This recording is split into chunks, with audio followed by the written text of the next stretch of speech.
Good evening, everyone, and welcome. I call the October 27th Special City Council meeting to order. Councilmember Martz will not be joining us tonight. He has an excused absence. This is a special meeting of the City Council to discuss the 2025-26 Mid-Biennium budget adjustment. However, due to a terrible incident that occurred late last week, I have asked our police chief to come tonight to answer some of the questions we've been getting about the city's role in federal immigration enforcement in Issaquah. And after the chief's remarks, we'll move into public comments. So come on up, Chief Schwan. Okay. And she's aware.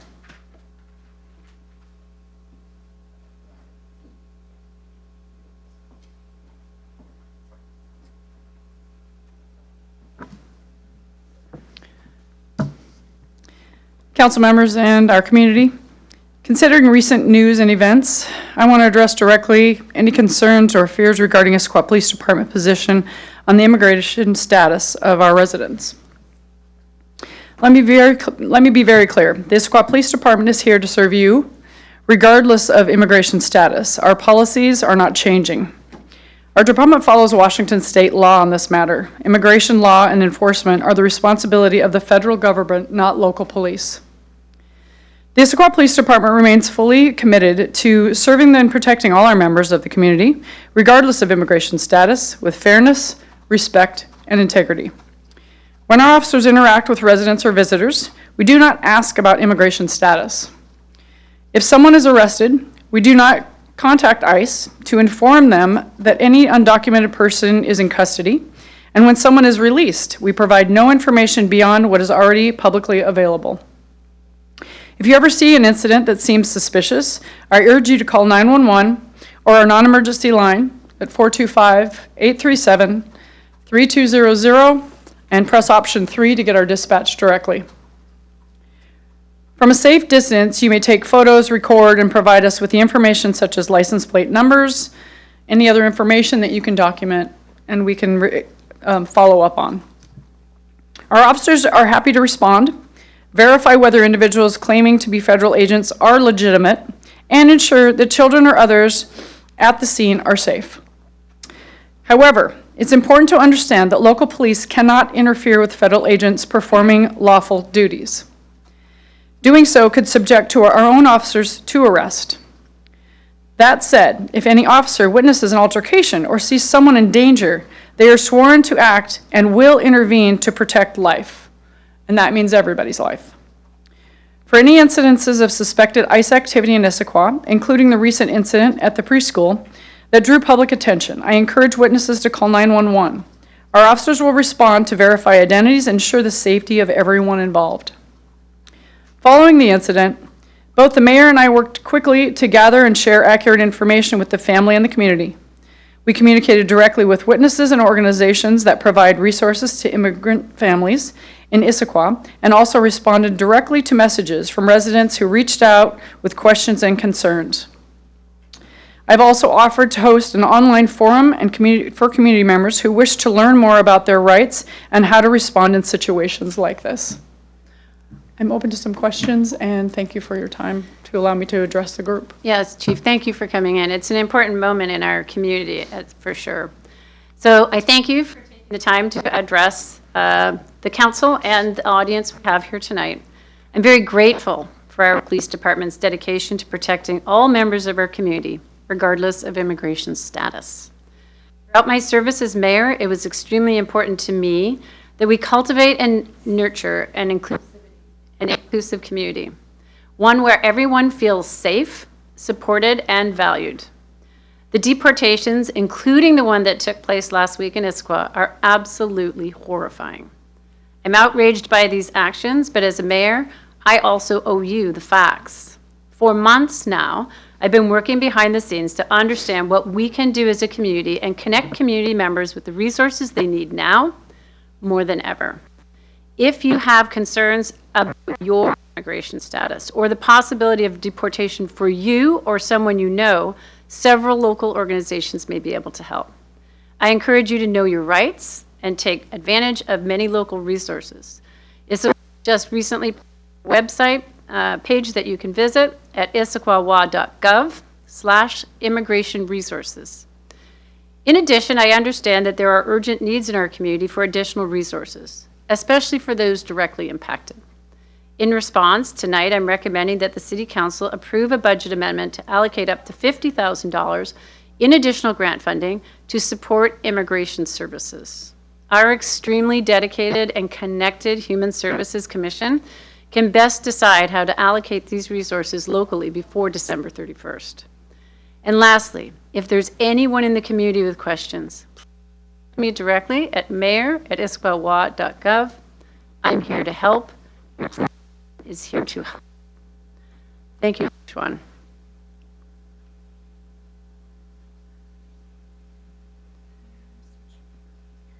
Is it kind of choppy? Yeah. Okay, let's do that.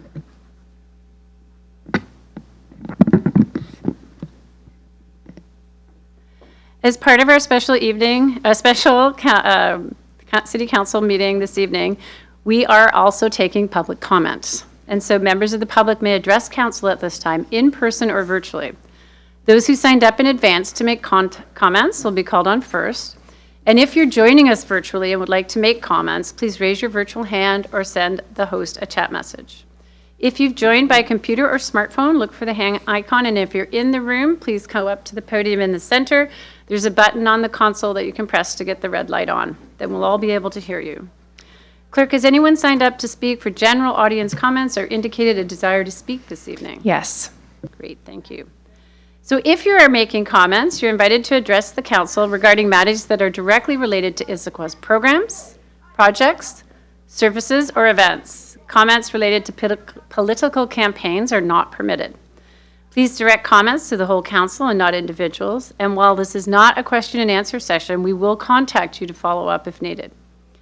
When recognized, unmute your microphone, or if you're in the room, please step up to the lectern. State your name and address or relationship to the city. Speak clearly and pause frequently, and please try to limit your comments to 5 minutes. If you're attending virtually and you do not respond after your name or phone number is called or your connection is lost, the meeting will still need to proceed. You're encouraged to rejoin if able. Personal attacks, obscene language, derogatory remarks, and disruptive behavior will not be permitted. Public comments, written and verbal, are an important aspect of the public process, and the city takes comments seriously. We thank all those that have come tonight to take time to address the council. City Clerk, can you please identify the first person who signed up to speak? Yes, we have 12 speakers tonight. For the sake of time, I'm going to call up 2 names. If you're the second name called, if you could maybe just stand over to the side so you're ready when it's your turn so we can move a little more efficiently. So the first speaker is James Markhart, followed by Rick Shewell, or Shewell.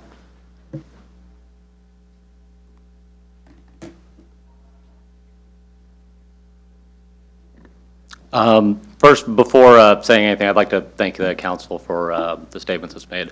I came here basically to recount everything that you guys just said, and this makes me feel glad that the council is thinking about this, and listening to the chatter behind me, it sounds like I'm not the only one that's going to be talking about this tonight. But in regards to what happened last week, as awful as this was, I'd like to continue talking about this, but I'm not here to talk about how immigration enforcement is handled in this country. And I know this was not Issaquah police in the videos that we've seen of what happened. But I'm here to ask a very specific question that I think everyone in our community should be asking themselves when thinking about what happened last week. Was what happened yet another incident of illegal federal use of public camera systems? On October 17th, new cameras were activated along Newport Way to help with drivers speeding in front of our schools.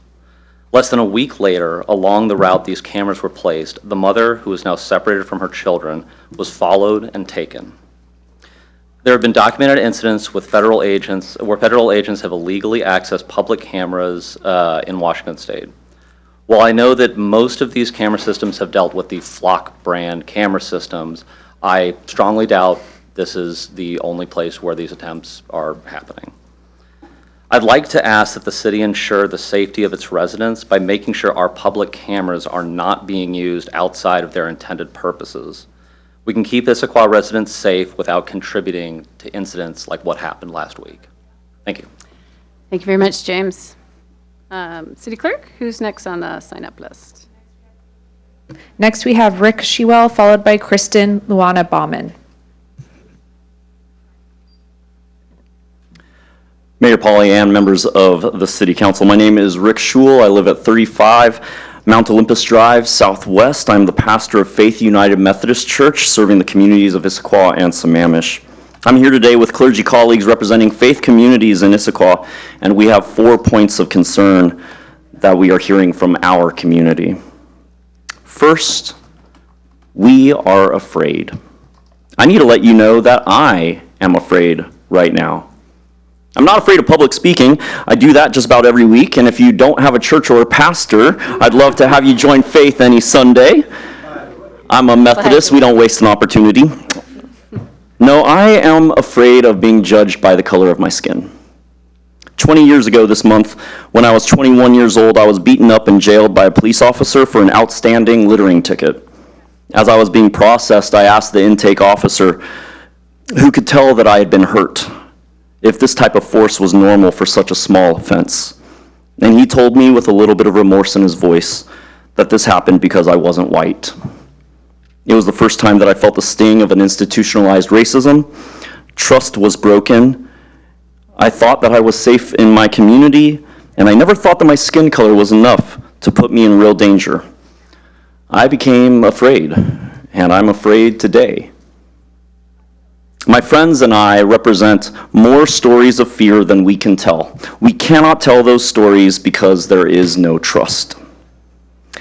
We know the stories of people taken by armed men in unmarked cars to destinations we do not know about. We have lost a sense of due process. We have lost the sense of law. We've been told that people are not being disappeared here. We've been told that there are resources available, but we have no trust that we can access those resources safely. Am I safe to give my address here when it's streamed? Am I safe to speak? Am I safe when I go out those doors? The fear is real. Our city and our community cannot thrive when there is such fear, and we need your help. Secondly, this Sunday there is a Day of the Dead celebration at the Community Center in Issaquah. Will you help protect this celebration and its participants? It is a day of joy, a day of reunion with lost ones. It is a day to celebrate the power of love and life over the power of death. And I invite you and I invite everyone to be present, to experience the joy and the richness of this celebration. Protect the joy in our community. We need your presence, your solidarity, and we need your support. Your presence makes a difference. Your presence can provide safety and can be the step to restoring trust and overcoming fear with joy. Please show up. I'll invite my colleagues to share our next points. Thank you very much. Thank you. Kristen Luana? Good evening, council members, mayor, everybody here in the room. I so much appreciate the opportunity to speak. My name is Kristen Luana Bauman. I live in Issaquah on Front Street, and my church is Our Savior Lutheran Church, also on Front Street. I looked a little bit on the webpage because I've never been here at council before. I don't live here for very long, so I'm pretty new, and I was actually impressed. When the human services element was formulated in the comprehensive plan of the city decided to support and facilitate the community's basic human needs for food, clothing, shelter, primary health, mental health, dental care, and protection from abuse and neglect. And the city is doing much to fulfill these needs of community members, and I want to thank you for that. It is clear to me from the documents you publish and the nonprofits you support that you have a high awareness of the community needs and the areas which call for improvement, like mental health services, housing continuum, culture-specific services, and childcare. Nobody could have known when you formulated this plan many years ago that today Issaquah residents need protection from unlawful arrests by unidentified uniformed persons in unmarked cars, who we usually call ICE, but nobody really knows as they don't identify themselves. It might be more to the point to call them secret police. Now, that is a phenomenon I am familiar with. I hold two nationalities. I'm American and German. And I lived on the island of West Berlin when the wall was still standing. I was there as a university student, and my roommate, Sina, she was actually arrested by the Stasi, the Ministerium für Staatssicherheit, or Ministry for State Security, the secret police of communist Germany. She was arrested during a trip to East Berlin, a day trip. We still don't know for sure why she was arrested. But we do know that she spent 4 weeks in an East Berlin jail. I mean, I found out after maybe a week when her family was notified by West Berlin government officials that their daughter had been arrested. I just knew that she didn't come home, that she didn't come to classes, that, she was just gone. I had no idea what had happened to her. That happened in the 1980s. So today, we learn about the Stasi rule of terror in museums, and we read about it in books. But here in the United States of America, a similar story is unfolding.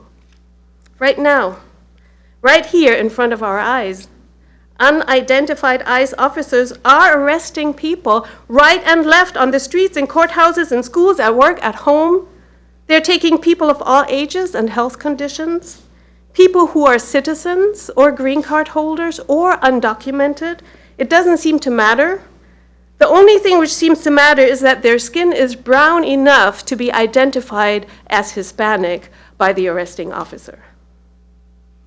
Given this unanticipated change in circumstances in our country and our city, other needs than those previously identified in city plans are rapidly emerging.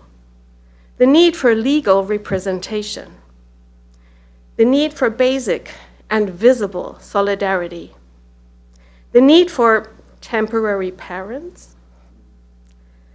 We representatives of local faith communities are grateful to hear that you have dedicated $50,000 for immigration services, and we ask that you continue to set funds apart for this purpose and maybe even start a rapid response fund as I believe other East Side cities have done, because the money will be needed quick, and it will be needed in unusual ways. And I myself, as a pastor, know that even at church, there's an administrative process to get funds to flow. I only have one fund, the pastor's fund, where I can take money and use, at my own discretion. And I believe something like that is what you need, of course, to be used for the right purposes. But please discuss it and talk about it and make funds available. Thank you so much for allowing me to speak. I do not take it for granted. Thank you, Kristen and Lana. Next up, Jen, and after that? Ken Konigsmark. Okay. Hello. Thank you for this opportunity. My name is Jen Hagedorn, and I'm the pastor at Spirit of Peace United Church of Christ here in Issaquah, and I stand with my clergy colleagues and our congregations and so many people of conscience who are deeply, deeply concerned about what unfolded last week and what is continuing to unfold. You've heard parts 1 and 2. I'd like to offer our third and final piece, which is a plea to protect the children. I live just minutes away from the Learning Nest preschool. I have a toddler. I cannot imagine having to kiss him and hug him and tell him I love him and say goodbye, not knowing when I'd get to hold him again. But so many parents not only have to imagine this, they have to prepare for this. As we speak, right here in Issaquah, parents are making photocopies of their American-born children's birth certificates, and they're tucking them into their little backpacks in case they need to prove citizenship. As we speak, parents are making safety plans in case they don't make it to school pickup and no one knows what's happened to them. As we speak, they are deciding whether to send their child to walk to school alone or to walk with them, not knowing which is the greater risk. I have a congregant who works at Issaquah Valley Elementary, which is just down the street from the preschool. And the day after ICE took our neighbor, she told me that many of the students just didn't come to school. They didn't show up. I hope that you all have watched the video from the ring cam. I imagine that you have. The words that haunt me are one of the last things the ICE agent says before leaving. He says, "Rain check." Rain check, as in, I'm coming back for you. This is what a man with a gun and a vest says while standing outside of a preschool just minutes from here. Rain check. ICE enforcement and deportations did not begin with the current administration. We all know this, but the tactics have never been more violent, physically and psychologically. Sensitive locations, churches, hospitals, schools used to be off limits, but now nothing is off limits and no one is off limits. As citizens are picked up because of the color of their skin, assumed, like the ICE agent standing on that preschool porch, assumed the teacher who came to the door because of the color of her skin was, in his words, illegal. And that means that a relatively hands-off response, refusing to cooperate with ICE, not asking about immigration status, connecting to resources, this is all important. But in this unprecedented time, it is not enough to protect our neighbors. I don't think any of us can fully comprehend the impact that this is having on children in our community. I have a master's in public health from the University of Washington, and so what I can tell you is that data proves again and again and again that experiences of trauma, known in the literature as adverse childhood experiences, ACEs, have long-time negative impacts on children's health, well-being, and even opportunities into adulthood. The reverberations of this will show up in the public health data and research, in the lives and stories of so many in the decades to come, and we cannot say that we didn't know it was happening. Every morning, children are walking to school in the dark, afraid and alone. They're walking right by that preschool and on countless streets in our community. As Christian clergy, I believe our scripture when it says that what I do to the least of these, I do to God. As a resident of Issaquah, I want to know what my city council will do to protect them. There are always limits. I know there are limits on what we can do, each of us. I know that many of you are just as appalled as I am, and I know you can't unilaterally stop ICE, but we can, each of us, build layers of protection around the most vulnerable. City council members, how can you work with Issaquah School District to ensure that all of our children truly have access, equal access to education? Because with ICE roaming the streets, they do not. How can you ensure that their path to school is safe? And how can you make it more difficult for ICE to be in our community operating in secret, because they are here, they have been here, they are here now, and they have promised to return. Thank you. Thank you, Jen. That little beep is the end of 5 minutes, but you can also see that when you're up as a speaker as well. Thanks for sharing all of that information, and hopefully we'll be able to provide some answers to the questions that you asked as well. Ken. Evening. I get to follow 3 preachers. I'm going to continue preaching because this is a moral and spiritual issue we're faced with. It's more than just city. It's more than just politics. It's rightness and justice. I'm a West Point graduate who served this country for 26 years in the uniform while swearing an oath to defend the Constitution against all enemies, foreign and domestic. And I'm appalled to watch our Constitution get shredded nowadays and our rights taken away. And I, amongst thousands of other Issaquah residents, as well as millions across America, are now labeled as Antifa terrorists, as the enemy within, as someone to be arrested and put in jail. What is wrong with this country? There's something seriously wrong. I didn't join a Hate America rally. I joined a Love America rally, along with people from nursing homes in wheelchairs, all who care deeply about the wrongness that's happening in this country. What has happened and where are we headed may be the bigger question. We're on a direct path to authoritarianism. We have lost our moral and spiritual compass and descended into a darkness that must be stopped. In Issaquah, it's heart-wrenching that in my town, at a preschool of all places, a mother was stripped of her child and hauled to detention by a modern-day Gestapo, an agent wearing an automatic weapon across his chest at the door of a preschool. Those kids and those teachers were traumatized for life by that. Is this what we want? I know of other Issaquah volunteers who have to walk children to school back and forth each day because their parents are afraid to be seen in public and cannot go out with their own children. What have we become? Did we not learn anything from the terrible history of slavery, Native American genocide, Japanese American internment, and the civil rights movement? These are fellow humans, not aliens and invaders. And we must stand up now and call out the tragic wrongness of all of this. This is not who we are. We all must join forces to loudly, boldly proclaim, "Not in my town." I urge the city to enact all options to take the strongest stand against ICE, to educate our community about what their legal rights are and what the limitations are on federal agents.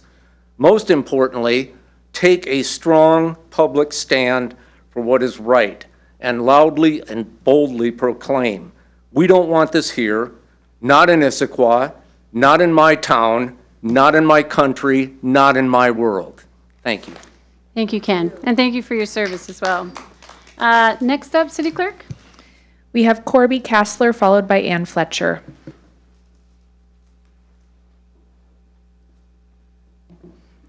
Good evening, Madam Mayor, council members, and audience. I've been here a couple times. I'm Corby Kessler. I'm the executive director of the Downtown Issaquah Association. And I sent you a letter earlier this afternoon, but I wanted to make a couple of points about that letter. The city's cuts to DIA's funding were much deeper than the 12% across other nonprofits. Please reconsider. Investing in DIA comes with a huge ROI, and for those of you who don't know, DIA is the Downtown Issaquah Association. Investing in DIA comes with a huge ROI. Through the tax credit incentive program, your investment is 25 cents on the dollar. More important, those monies stay here. The Main Street program keeps the tax revenue within your own community rather than having it sent back to Olympia.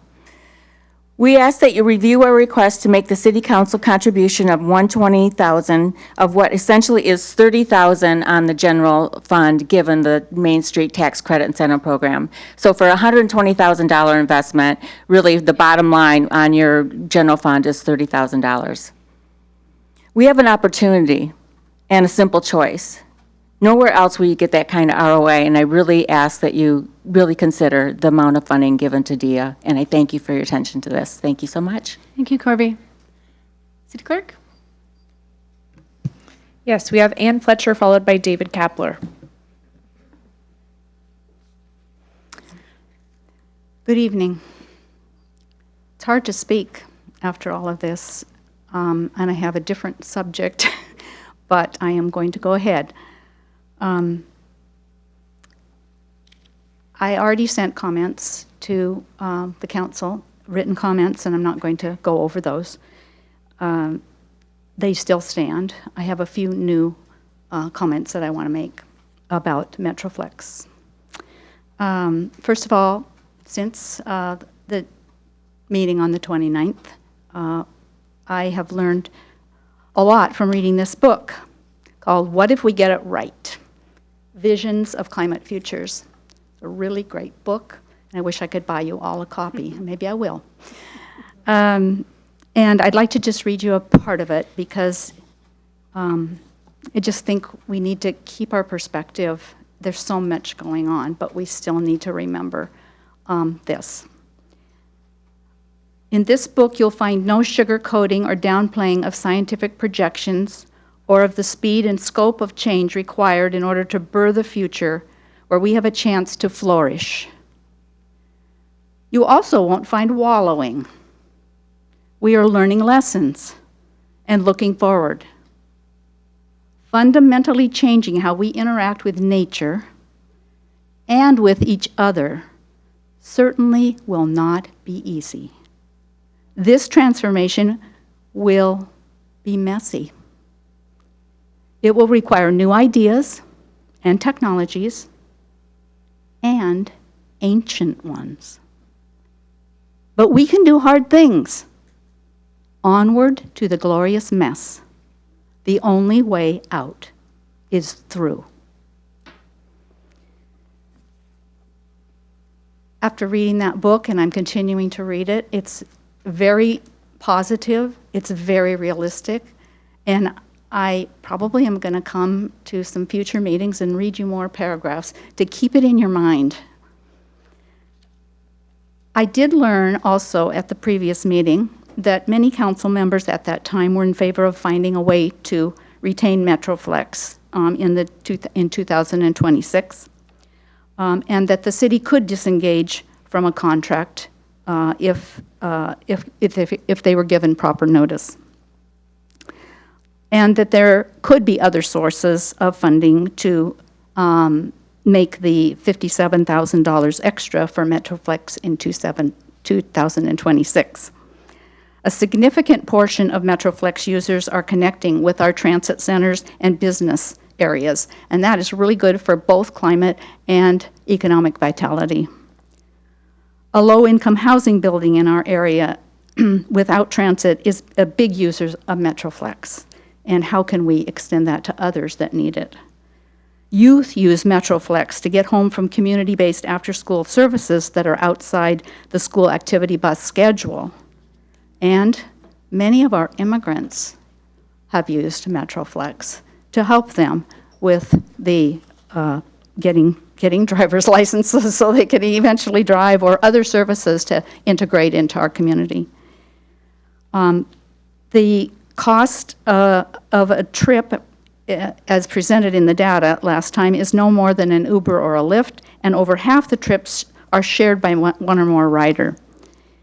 If we renew our contract with Metroflex, they will promote it with our community, and that, along with additional community support, will help build our ridership and the cost effectiveness of the program. So at the joint King County Library, City of Issaquah Sustainability Town Hall on October 15th, climate and equity were really important topics. So despite our tough budget, what could be a more deserving example of these two concepts than retaining Metroflex? Thank you. Thank you, Ann. Next up, Mr. Kapler.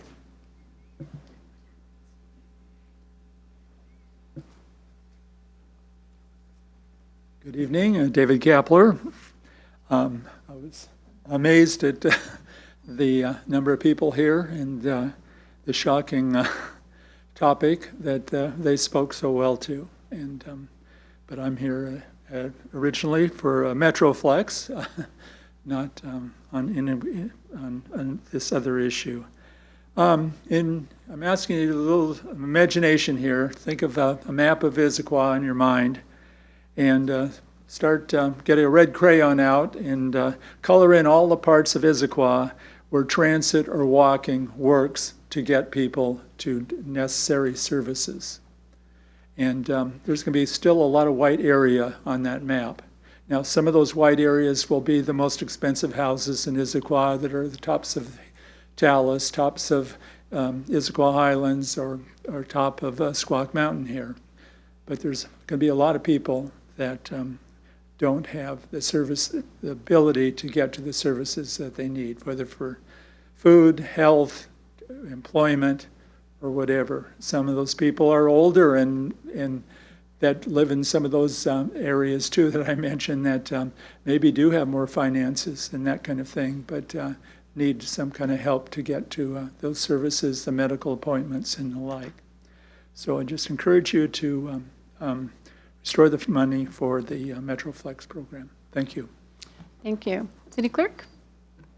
Next, we have A. Spinner, followed by Pat Martin. Alicia? Do you want to speak tonight? Alicia's passing. Followed by? Pat Martin, Pat? would you like to speak? In the room? We have to. didn't sign up, and It's my okay, name is we are, Pat we are. Martin. Oh, okay. And I then you would, should I take was it. thinking of something I would like to say very short. You have to push it to make it red. She'll come and help. That's the problem. She'll come and help. And you all know everything I don't know, okay? But here's something you need.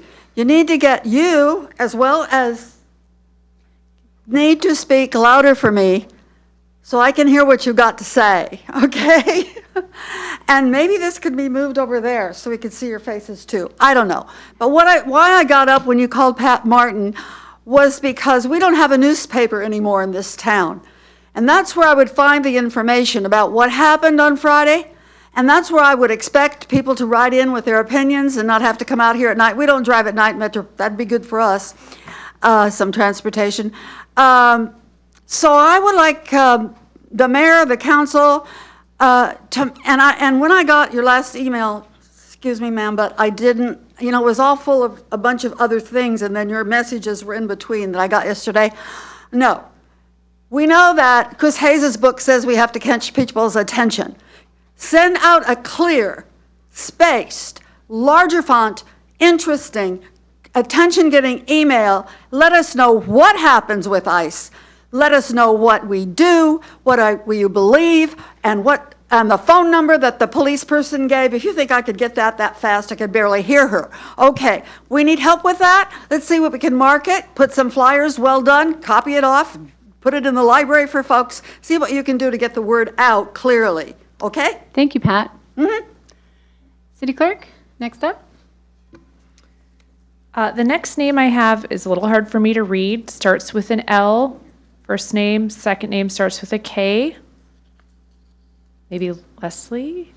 Maybe someone who doesn't want to speak. And after that, I have Marion Claire. Would you like to make comments? Would you like to make public comment? Yes. My name is Marion Claire. I live here I'm a new resident in Issaquah, and I've taken quite an interest in what has been going on here. And the incident that happened that so many people are talking about tonight, about the immigrant that was carried off and her child left behind. I feel real strongly about that, as I've worked with immigrants for many years when I was in Seattle. And I did not understand what the officer said about they are protecting and finding out who is ICE. And I wanted to ask the question, how are the police going about identifying who's ICE if they don't wear any kind of identification other than their camo outfit and their guns? Some with masks and some are not masked.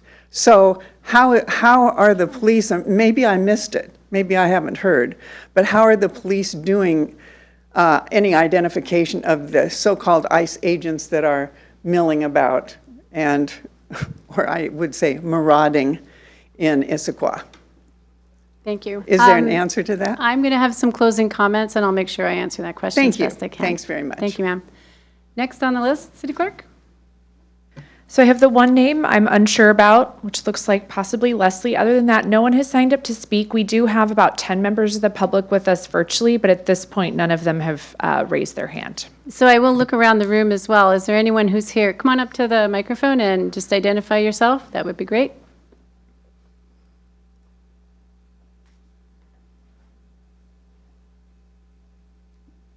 Good evening. Thank you. I arrived a little late. My name is Julie Carr. I live in the Sycamore neighborhood on Southeast Sycamore Lane. I'm very grateful for the opportunity to speak. It's one of the great privileges that any of us, come forward, so thank you. I wanted to comment on the two main topics as I see for this meeting tonight. I do want to say that I support every way we can increase safety for our immigrant community members. I know that Issaquah government has different jurisdiction and a different role than the federal government. Still, I look to you all and for all of us here tonight to creatively and courageously do what we can to make sure children are not separated from their parents because of ICE arrests. I want our neighbors here in Issaquah, not in ICE detention in Tacoma or El Salvador, Guantanamo Bay, wherever. And I also came with the same question as a previous speaker about hearing recent reporting that license plate footage was being accessed by ICE, and I would like to know whether that has happened, is happening, or could happen here in Issaquah. I also am deeply interested in the Metroflex program, and I want to voice my support for continuing with that. Reducing greenhouse gases and traffic congestion is something I really want Issaquah to continue to prioritize. Metroflex is easy, it's affordable, and for those who live here, it's so innovative, and it doesn't have the stigma of the big buses. I really think it's something we should build on and give more time to. It's used by those with transportation challenges, and that's really critical. This past winter, my parents were unable to use their car because of some medical issues. They're in their early 80s. They live in Issaquah, and having Metroflex as an option for them was amazing. So I just want you to know it's really important. I hope we can keep it going. Thank you. Thank you, Julia. Is there anyone else in the room this evening that would like to make comments? And I'll check with City Clerk. Is there anyone else online? Yes. Great, thanks. Tara, I'm going to make you a panelist now. You should now have the option to unmute and can choose to turn your video on.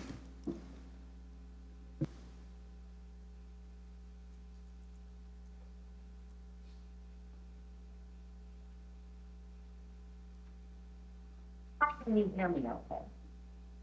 Thumbs up, anybody? Fantastic. Thank you. Just because nobody else online was going to speak, I thought I should say something. Thank you, everyone, for being here tonight. Thank you for allowing us the space to voice our concerns. And thank you to everyone who came out physically and showed a presence and concern for all of these issues with our community. I try not to meddle in city affairs because I know it's a hard job. But this was really alarming to me. I'm a mother. My son went to school at Issaquah High School. This community is incredible, and I'm so grateful to get to be a part of it. That being said, I think about one of my modern heroes is Timothy Schneider, who wrote the book on I can't remember, it's like on authority or on dictatorship. But one of the things he always says in his lectures is, don't comply in advance. And when I'm looking for a strong statement by leadership, and I don't hear it, then it's not reassuring. ICE is unidentified.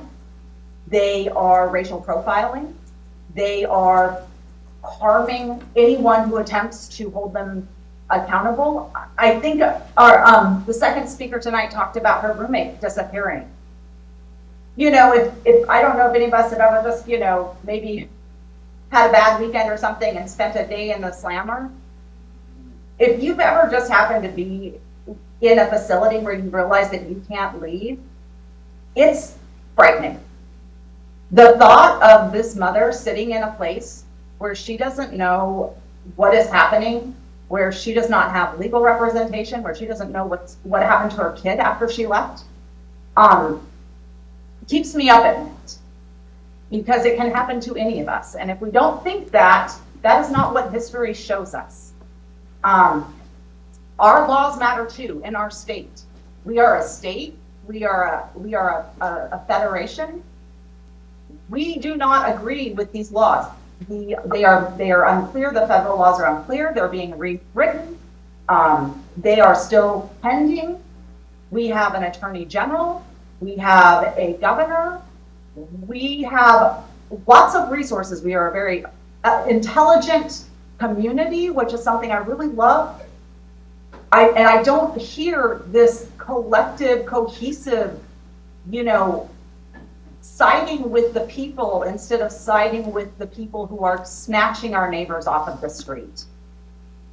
I promise you, if I saw a woman screaming on the street, I'm not going to, it's not about a badge. She's a woman, that's a man. These tactics are inhumane. And they will leave the scars that we heard about tonight. So I'm asking, as we go forward, they are staying in our community at one of the hotels in downtown. ICE is among us. They don't just show, they're here every single day looking for more of our neighbors. And we need to take that very seriously. And so I encourage anyone and everyone to just ponder on those words and everything else we've heard tonight, and think about how we revisit the tactics we've been taking now and rethink what we are going to be doing in the future to make our neighbors safe, because this is not going to decelerate. It is not, if we comply, it will not get better. That's not how this works. So thank you for letting me speak, and thank you for your time tonight. Thank you very much, Tara. City Clerk, is there anyone else indicating a desire to speak? No. Looking around the room, is there anyone else who would like to address tonight before I do some summary comments? Well, I want to thank everybody who came tonight. This is an extremely traumatizing time in the community, and you can hear it in people's voices. You can hear it in the language that they use, and comparisons to Nazi Germany and disappearing.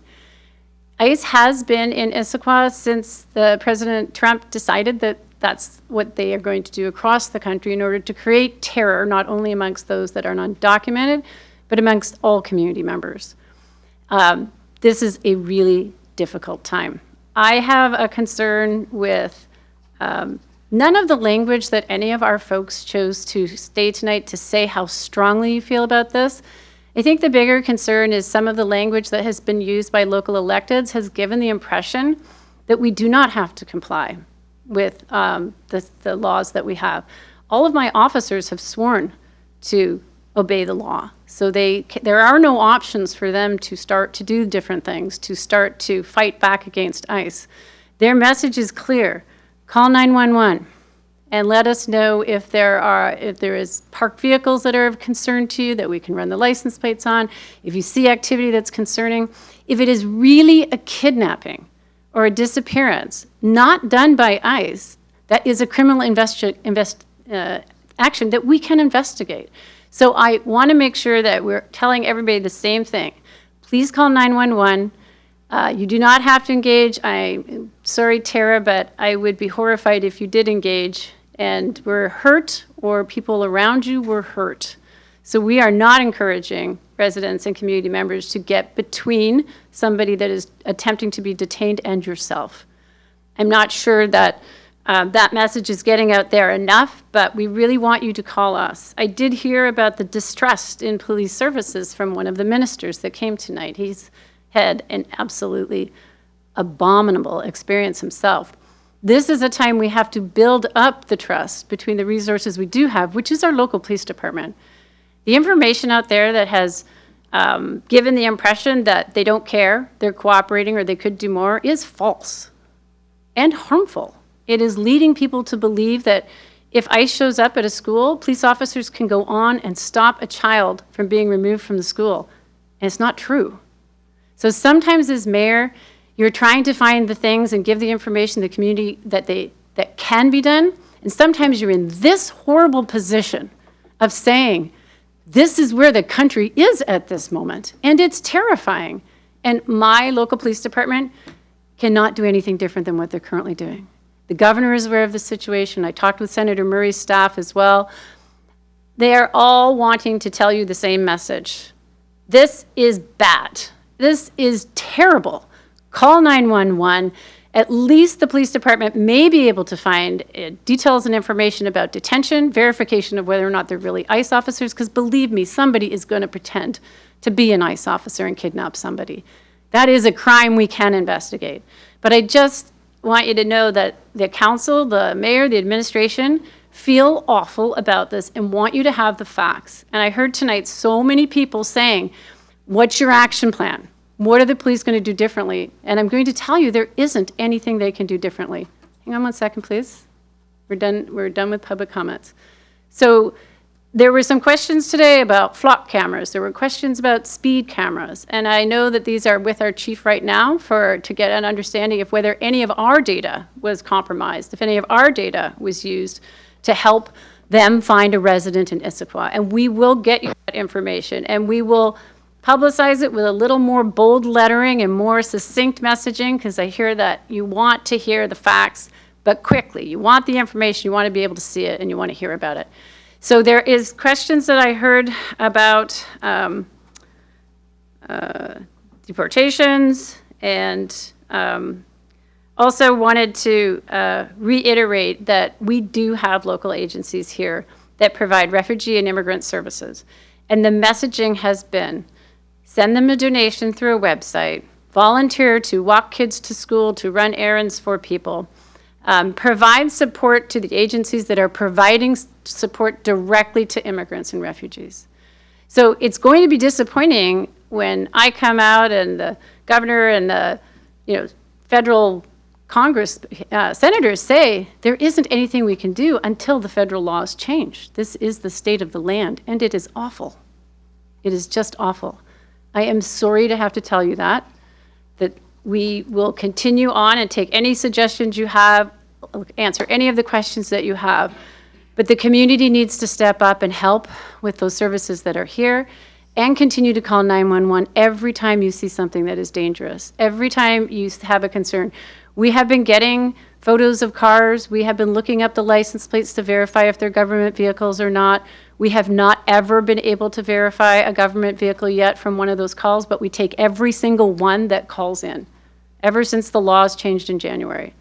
So some of the other items, I know this is going to be a topic for a while. We'll be putting out more information as we get it. It has taken over 3 to 4 days even to get all the facts sorted out as best that we know. So we will continue to send information out on this. And as far as condemnation, we will condemn it as loudly as everybody else, and so will the federal governments, and so will your governor. Condemnation is important for the community to hear. I just wanted to let you know, on terms of the side of action, we are in a really terrible position. The other folks who came tonight came to talk about the original special business meeting, which was on the budget. We heard about Metroflex. We also heard a request for local newspapers again. We heard from one of our nonprofits about funding in the budget. We heard from folks about climate action and making sure we stay true to our ideals of that. And I'm not sure if I've missed everything, or I think I've captured it. So I want to thank you for coming tonight. We are going to take a 5-minute recess before we start with our budget information, because we know many people here were primarily interested in this horrible incident with the mom at the daycare and the child. So we'll take a 5-minute recess. I'll make myself and Deputy City Administrator Andrea available if you have some questions of other things that we need to follow up on. That'd be great. So starting at 7:25, we're going to take a 5-minute break. Thanks.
Tim, I think we're ready to go back on camera.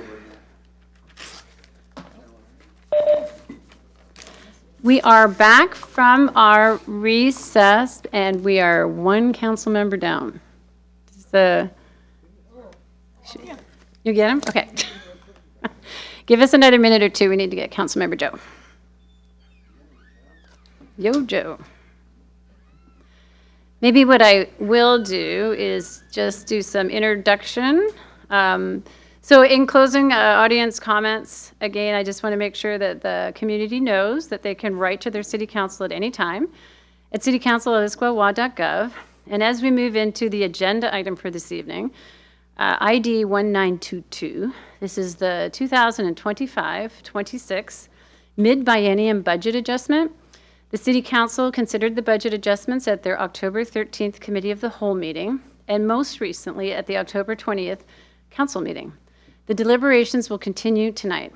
And Director Garcia, if you want to come up, we'll just have you get ready. So when Councilmember Joe is here, we'll kick it off. So we'll have a few minutes. Oh, okay.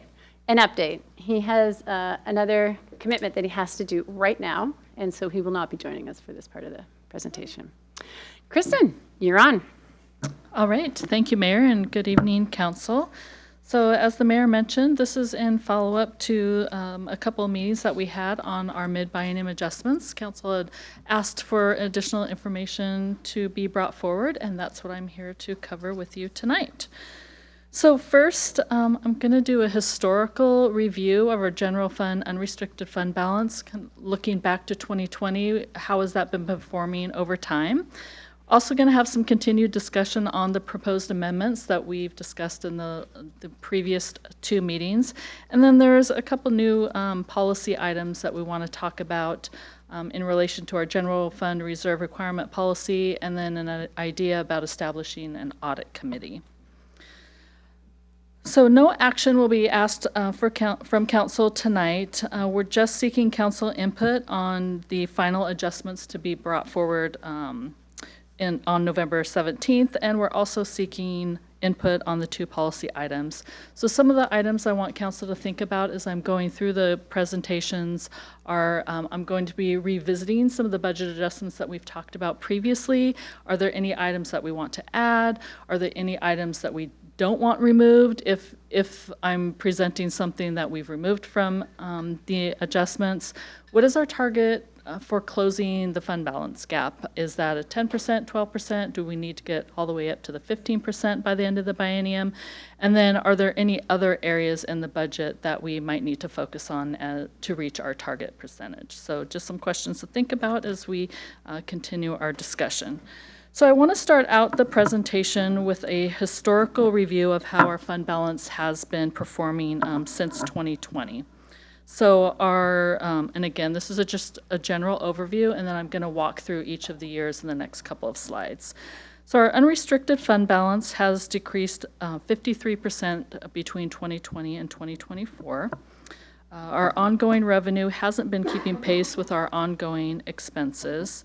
The city, through the budget adoption process and the budget amendment process, has made one-time and ongoing investments that did reduce fund balance.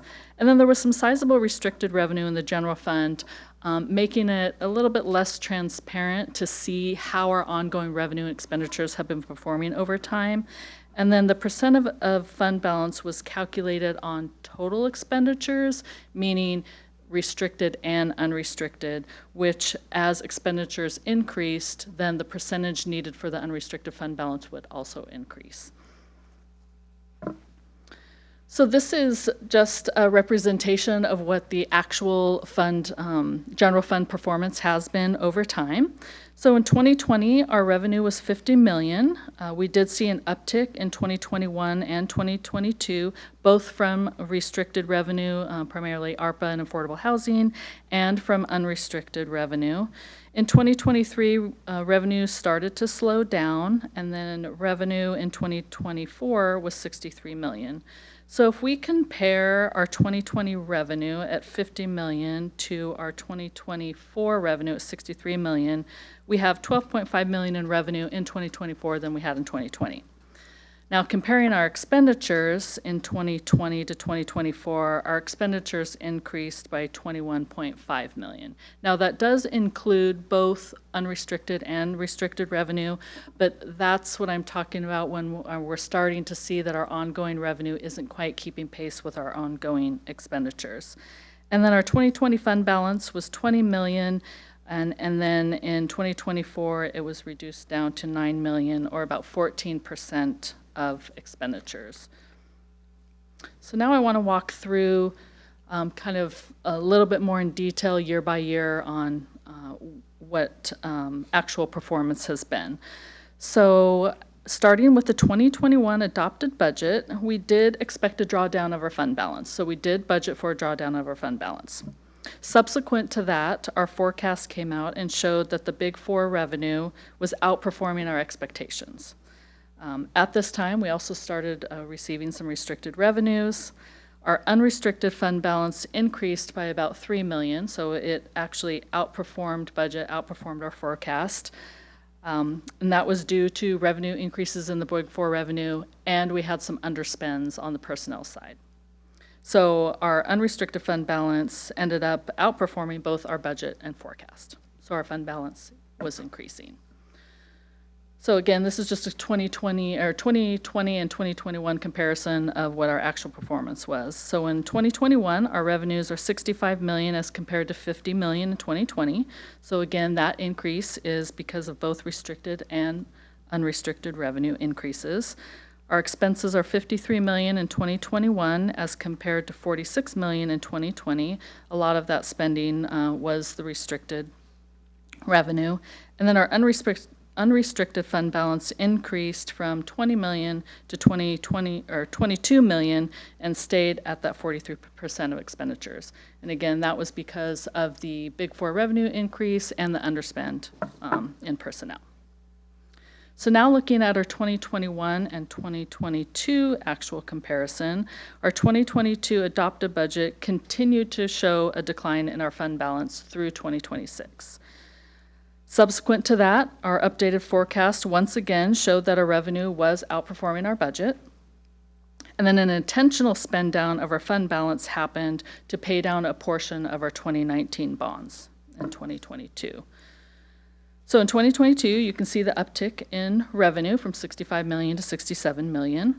You also see an uptick in expenditures, both in restricted and the pay down of the debt on the 2019 bonds. So our unrestricted fund balance went down, again, because we intentionally paid down the debt. So the unrestricted fund balance went from 43% to 33%. That was, again, because of the intentional spend down of the debt, but also now you'll see how the increase in expenditures are affecting our percentage of fund balance.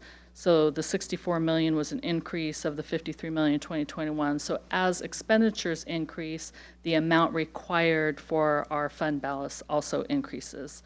And so that's when we'll talk about later that we want to make a policy suggestion to make sure that we're comparing our unrestricted fund balance to unrestricted expenditures instead of calculating it on the total. Because as those expenditures go up, the more required in fund balance. Okay, so now a comparison of 2022 to 2023 actuals. So again, our adopted budget is still showing concerns of long-term sustainability. But now the forecast is starting to show that signs that the sales tax is slowing down, and now revenues are starting to underperform the forecast. So the forecast does show a significant drop in the percentage of unrestricted fund balance as compared to the previous year's forecast. So the actual fund balance decreased from planned spending. That's the point in time where we're starting to restore staffing levels from the pandemic cuts, and then made some one-time investments through the budget and budget amendment process. So looking at revenue, it is down between 2022 and 2023. That is a combination of both restricted and unrestricted revenue. Expenditures are up in 2023. We're starting to spend down our ARPA funding. We're ending the compensated absences and planned spending of unrestricted fund balance. So you can see between 2022 and 2023, our unrestricted any fund balance went from 21 million down to 14 million, or 20%. So now moving forward to 2023 and 2024 actuals. We're continued spending down a fund balance. We are making investments to continue to deliver more programs and services. Now, though, we've added the ongoing 2023 expenditures when we were restoring staffing positions and making other investments. And in 2024, we had the effects of the bomb cyclone, and so the fund balance further reduced by the end of 2024. So here you'll see that now in 2024, ARPA is fully spent, and although our revenue increased from 61 million to 63 million, you can see that our expenditures in 2024 were 67 million, revenues were 63 million, so our expenditures were more than our revenue. So our fund balance declined again from 2023 at 14 million down to 9 million, or 14% in 2024. So now I just kind of want to recap what all of that means. So we started coming out of the pandemic to build conservative budgets. Coming out of the pandemic, there was still a lot of uncertainty in the economy. Our budgets consistently forecasted a decline in fund balance. However, in 2021 and 2022, there was an uptick in revenue, exceeding the budget and exceeding the forecast, combined with an underspend in our expenditures. So that was increasing fund balance in those years. In 2023, then, we started seeing a slowdown in revenue, and then forecasts were adjusted down. And then at the same time, we started to make one-time and ongoing investments to spend down a fund balance. And then we get to 2024, we have the bomb cyclone impacts to both 2024 and 2025. In 25, we did have a planned spend down of fund balance, and then the one-time and ongoing over the course of the last few years has spent down the fund balance. And now we're getting to a point where even though 2026 is balanced in terms of ongoing revenue expenditures, the differential isn't enough to add back and build up the fund balance. Okay, so that was the historical recap. So now what I want to do is council had asked for a historical look back to show kind of what the fund balance has been doing over time. Council also asked to bring back what adjustments could be made to restore our 2026 percentage to the 15%. If you recall, our original forecast when we brought the budget adjustments forward was projecting we'd be down to 7%. So that's what I'm going to move into now for the next part of the presentation. So our adjusted forecast, which you'll see in a couple slides. So there's a couple slides in between what I'll talk about now, and then I'll show you the numerical example of how we're getting there.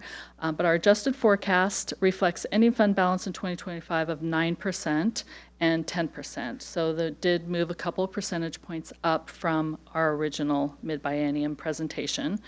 The proposed adjustments, I did itemize those.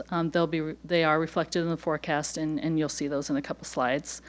I did want to talk about Metroflex. There's been a couple of questions on that, and it has been a big part of discussions.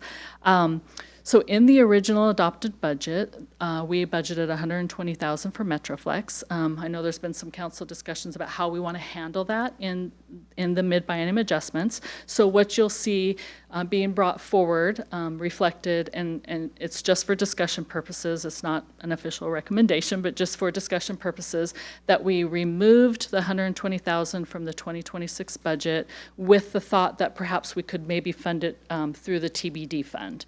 And you'll see a slide later where I have a forecast of the TBD fund so you can see what the fund balance look like and if that's something that you want to entertain. But that's definitely a question that we'll need to answer throughout this process on what we want to budget for that. Also want to make note that we've had conversations previously about emergency management, 4th of July and World Cup. Nothing is currently included in the adopted budget nor in the mid-biennium adjustments, so we'll need to answer that question. And then the percentage of unrestricted fund balance is calculated for the purposes of the 25 and 26 forecast on unrestricted expenditures only. So we didn't want to do it as we historically did on total expenditures. We wanted to try to separate that, again, as a mechanism to try to get closer to the 15%. Another item that we hadn't talked about, but I felt like I wanted to be transparent and make note of it, is we did have about $9.6 million in proceeds from sales of property. That money is currently sitting in the general fund. That has been excluded from any of the fund balance numbers that you're seeing tonight and have seen previously. We considered that restricted revenue, and so I didn't want to overcomplicate things, but just know that money is in there and it's not reflected in these fund balances. And then another item, underspends. As I've talked about previously, we've historically had underspends in the budget, meaning we haven't spent all of our planned expenditures, resulting in an increased fund balance. So for purposes of the forecast, we didn't anticipate any underspends. That's not what we have been forecasting or seeing from the departments, with one exception. We had budgeted for a COLA for non-represented staff. The CPI came in less than that, so we know that will be an underspend, so we did reflect it in our 2026 forecast, which you'll see in a little bit.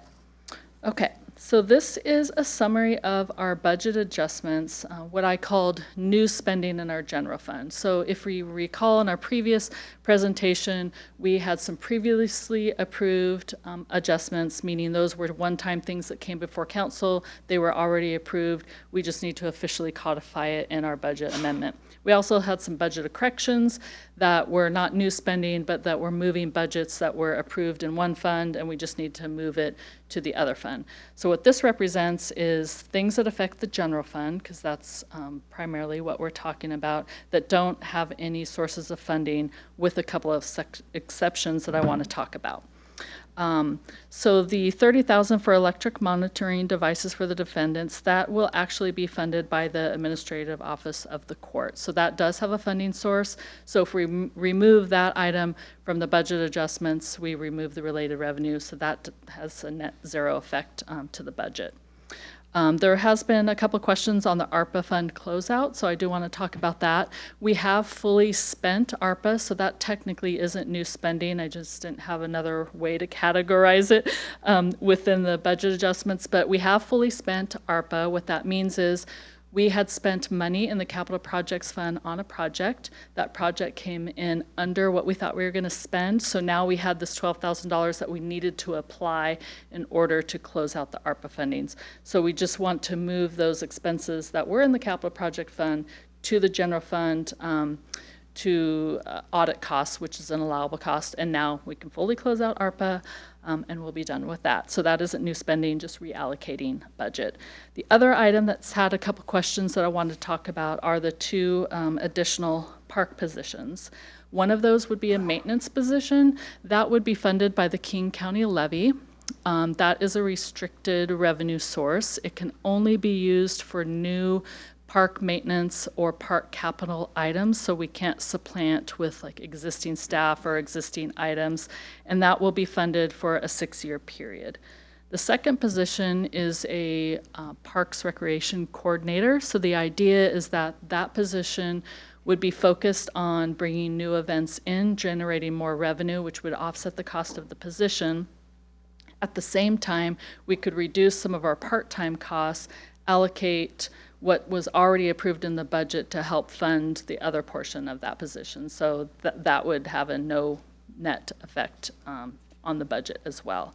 So everything else that I haven't talked about was kind of on the table, if you will, to try to make adjustments to get us back up to the 15%.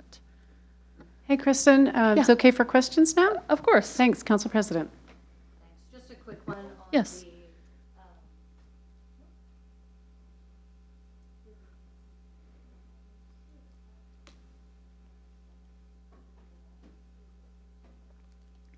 Thank you. Okay.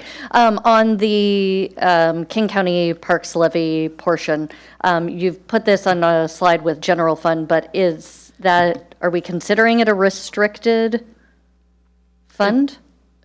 The King County levy technically is a restricted revenue source, yes. Okay, so we're considering expenditures on that also restricted as well? Correct. Okay, thank you. Yes. Good question.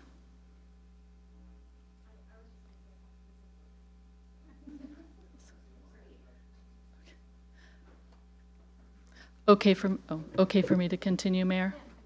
That'd be great, Kristen, thanks. Okay, thank you.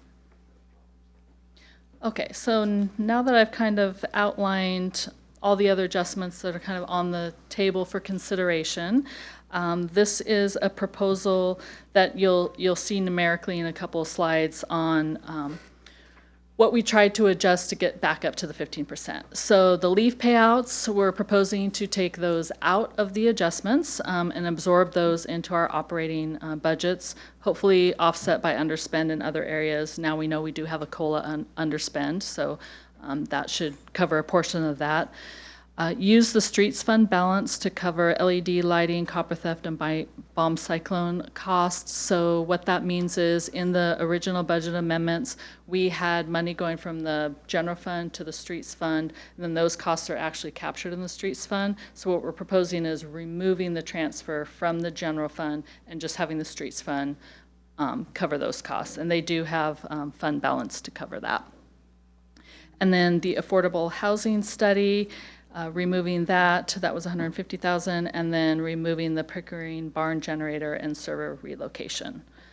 So those are the expenditure items that we're planning to, and again, these haven't been approved yet. These were adjustments that were being brought forward to spend in the next biennium, so we're just indicating that we would remove those from the proposed adjustments. The next item should say, Do you want the director to finish the slide, or do you want to just finish this slide and then we'll go to Councilmember Hall? Absolutely, yes. The next item, it should be use of public safety sales tax in 2026. I made a typo, it says 25, but our public safety sales tax doesn't come online until next year.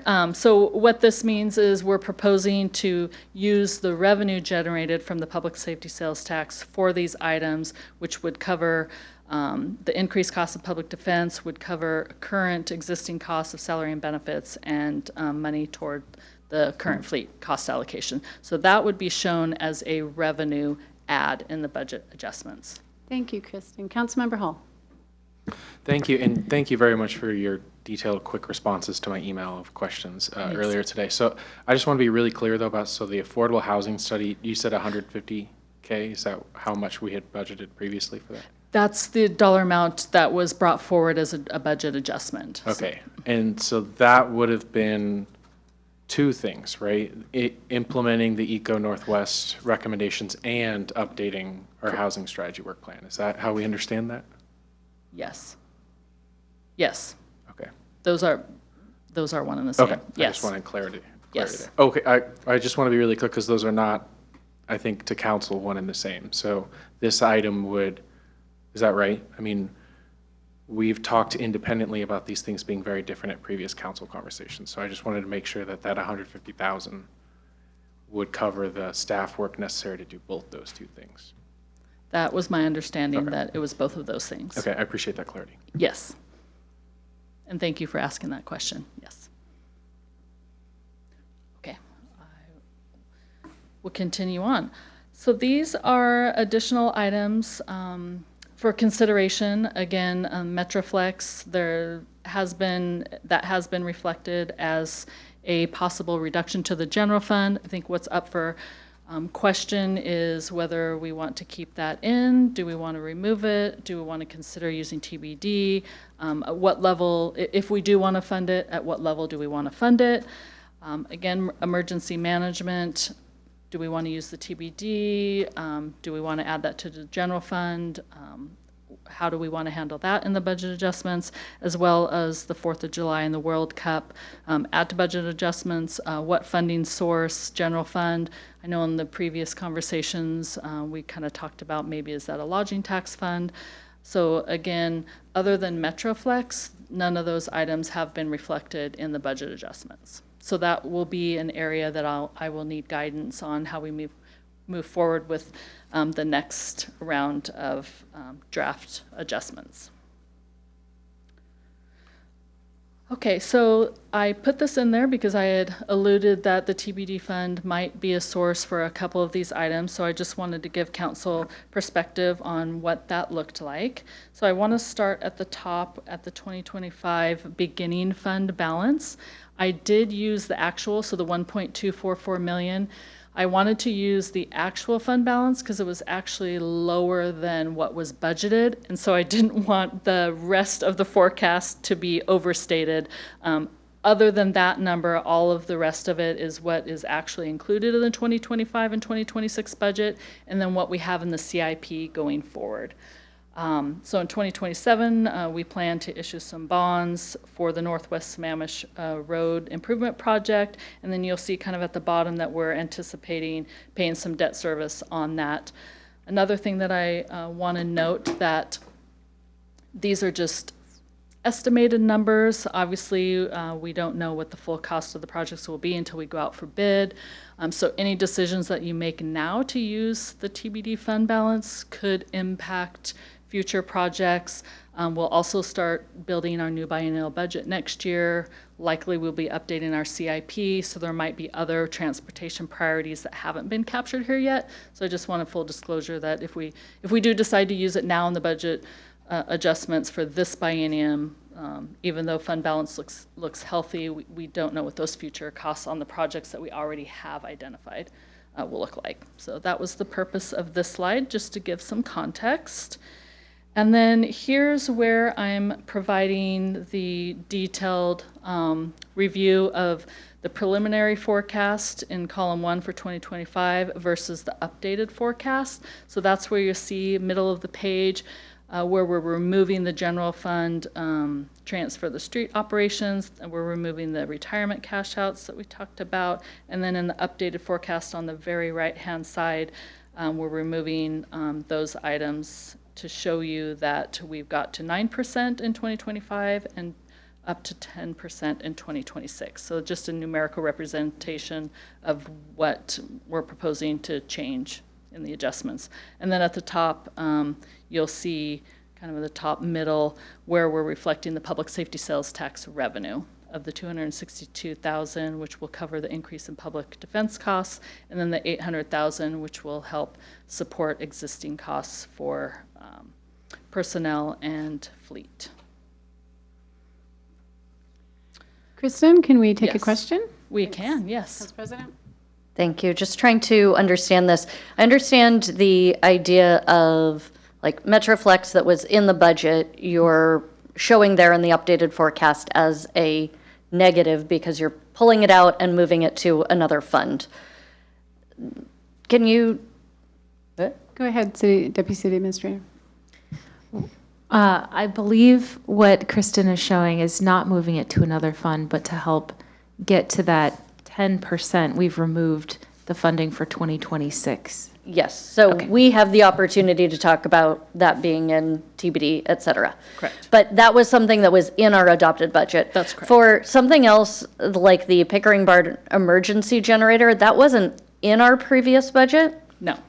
No. So the number, so if we go from, in the 2026 updated forecast column, if you go down to the unrestricted, the 67,257,000 number, so that includes the adopted budget plus all of the original amendments that we had talked about previously. So now what I'm doing is backing out Got it. some of those items. So they include some of the ones that you previously approved already. They also include the park positions that were already funded. So that's how, does that help clarify a little bit? And toward that idea, if some of those are in restricted funds, are you also adjusting the restricted expenditures? Yes. For purposes of the restricted, I believe that's only really representing affordable housing at this point. But there's things like this park expenditures and public safety. Yes, there's still some more work to do in terms of pulling out restricted. I would have to understand the dollar amount of the King County levy. It might not be as material as like the ARPA or the affordable housing. That doesn't mean that we're not tracking it at that level, but enough to separate it in another fund. it might not warrant that. So we're still doing that analysis. We wanted to start with affordable housing because that was definitely significant. Okay, and on the public safety sales tax, you have that under unrestricted revenue, but that would be restricted. Technically, it's actually going to be its own separate fund. yeah, so exactly it's what I was odd going to be- say. So you're representing that there as revenue rather than pulling those things out of expenditures.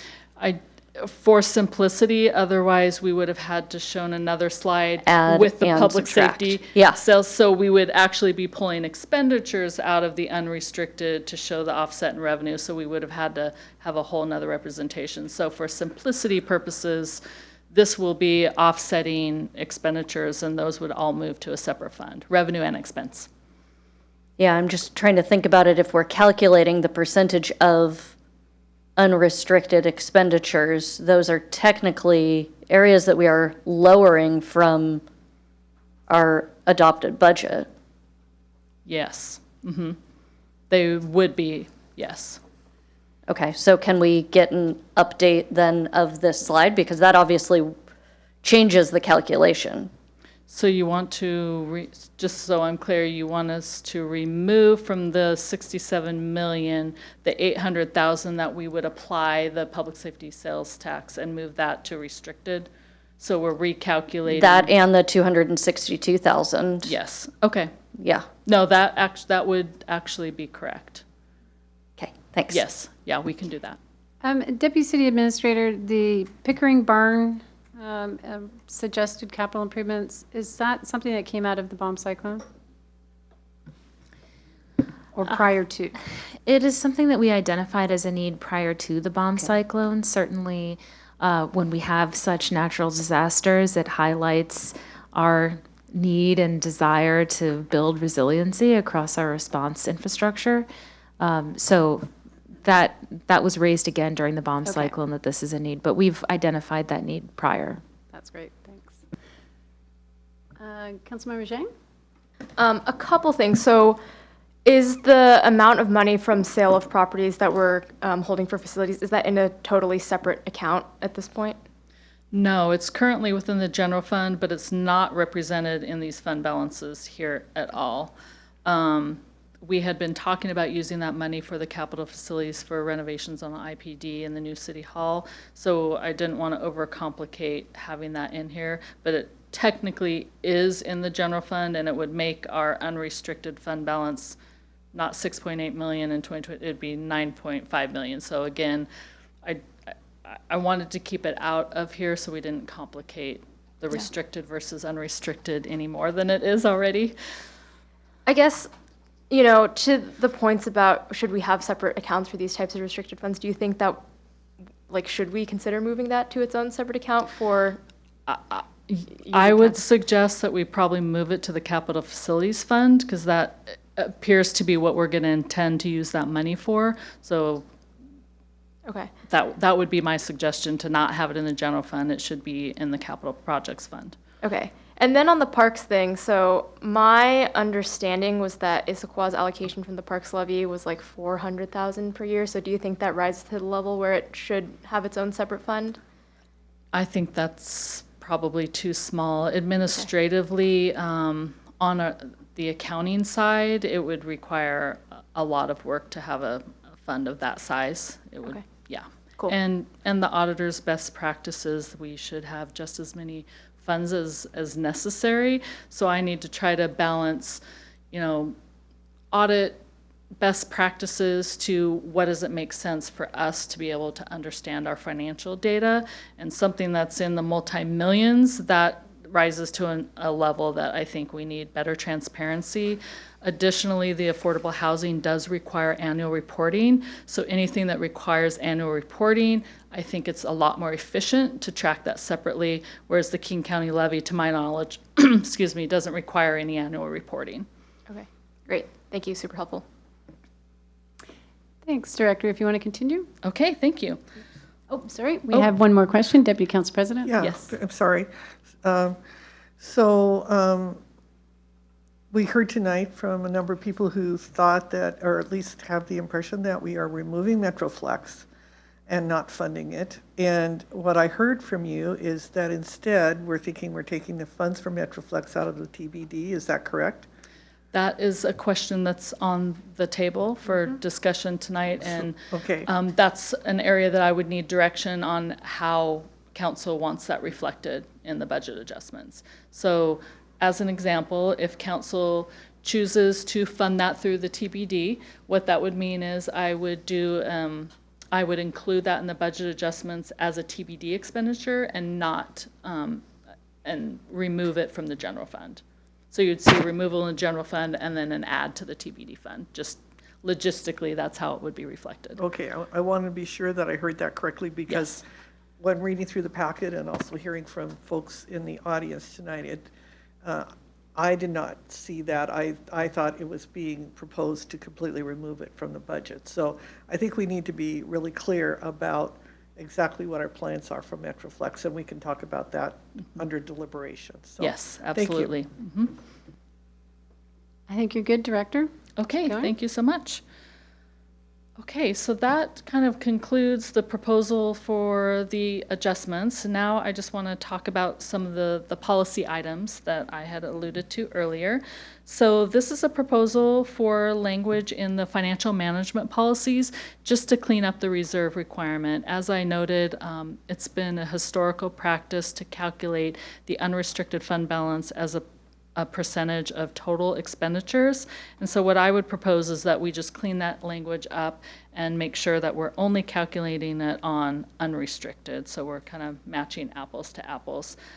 In the policy language, it uses the term, I want to point out, and just in case there's a question, we use the term unassigned. That's an accounting term. We kind of internally have been using restricted versus unrestricted. They mean the same thing. Unassigned and unrestricted are the same thing. I also think we should include in there a measurement date. So what that means is a specific point in time where we're measuring for compliance to make sure, number one, that we're consistent and we're staying on track. So what I would propose is, because we adopt a biennial budget, using the official measurement date the second year of the biennium. So when the biennium ends, we'll look at our actual performance and then do the calculation and measure that against our policy. We'll still measure it during our forecast. We're still measuring our budget. I'm just meaning for the official measurement date based on actual performance and if we're hitting the target or not. And then the second item is a newer item, just the idea about establishing an audit committee, and we have some proposed functions that we thought the audit committee would do. That would be, I think we're proposing a council committee, reviewing the year-end financial performance and compliance with policy. So just what I talked about in the previous policy, so we would get to that measurement date, we would bring that forward to the committee and let them know whether we hit the target or if we didn't and how we want to address that. And then the committee would participate in the annual audit process, so attending the entrance conferences, the exit conferences, being available to the auditors, which I know you all are already available to the auditors, but it'll just be more intentional. Having access to them to conduct the risk assessments. And then if you have any concerns with them, then now you have direct access to communicate that to the auditors. And then anytime that we want to do updates to the financial management policies, we can talk to the committee about what that looks like before it comes to the full council. And then these are some items that I had brought forward. I just wanted to remind council just of some of the work that we're continuing to do. So again, we have planned on 1/1 of 2026, moving the affordable housing dollars out of the general fund. It will be in its own fund. We've also established the structure of the public safety sales tax fund. So when we start receiving those revenues, they will automatically go into a new fund. They will not be in the general fund. We're also performing a reconciliation of our capital projects fund to identify any undesignated sources of funding. So it's historically been our practice when we budget, if we're budgeting for projects using REAP money or mitigation money or general fund money, we make those transfers at the beginning of the year based on what's budgets, but we haven't had a practice of doing ongoing reconciliations. So I just want to see if there's any projects that maybe that didn't happen, or maybe had grant funding that we had tended to use other sources of funding. So there might be sources of funding that can be refunded either to the general fund or the REIT or mitigation. So we're performing that analysis now. We're going back to 2021 to perform that reconciliation, and then I'll let council know as soon as I have the results of that. And then continuing researching funding options for the IPD renovations and the new city hall. And we'll be coming back to council early 2026 with some funding options, and we got some great feedback from when we had those discussions earlier. And then again, I think I shared this with council, but just a reminder then for the next biennium, we certainly want to continue our operational balancing of ongoing activity. I think we'll likely have some good discussions about the fund balance percentage and how we want to get there as we start developing that budget. Always consider how our one-time budget additions, either one-time or ongoing, how is that impacting not only the current fund balance, but how is that impacting future fund balance, and then update our long-range financial plan. So in terms of timing and next steps, we have 2 more meetings planned to continue discussing our mid-biennium adjustments. We have our next meeting on November 10th. So this is where I'd be seeking council input on what to bring back to you, November 10th for that continued discussion. And then November 17th, I believe, is the date that we're going to continue our public hearing. If you remember, last Monday we had the public hearing. We kept that public hearing open. We'll continue that public hearing on the 17th, and then council will be asked to adopt a budget ordinance. So now is the point in time where I'm happy to answer any additional questions, but I would love council input on what my next step will be. Thank you, Director. And also, you've been with us how long? I'll be hitting 4 months, I think, next week. Shocking. Shocking that you were able to do that research back that far to tell the narrative. That's really quite exceptional work. So I want council to look at the questions that are there and maybe start to jot some notes down because these are what will be going around the table and getting you all to, if you have comments on any of these bullet points, please provide them, and we'll go with questions first. And I think it's Councilmember Ray, followed by Deputy Council President DeMichelle. Thanks. Can we talk just for a brief second about the last bullet on your budget items for consideration, the 4th of July World Cup? And particularly, what are the restrictions or considerations relative to the lodging tax? I mean, I know that there is a whole entity that makes recommendations, but are what the LTAC does recommendations for our approval, or do we have voice? So tell me about what we can and can't do with the lodging tax. So I can speak generally. I don't know Issaquah's specific process, but lodging tax can be used for the promotion of tourism, marketing facilities. State law does require that there's a committee that reviews applications. And again, I don't know Issaquah's specific timing on those applications, but there would be an application process, and then the committee would make some funding recommendations. Deputy City Administrator. Good evening. Yes, Director Garcia is correct.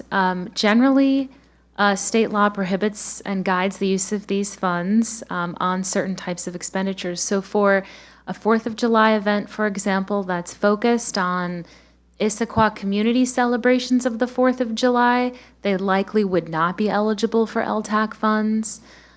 If we had events that were more targeting folks from 50 plus miles away outside of the county, et cetera, and encouraging hotel stays, those are eligible expenses. So in part, it depends on what are we planning to do with these funds, but it does make it difficult for us to use 4th of July funds, these funds, LTAC funds for the 4th of July, and be compliant with state law.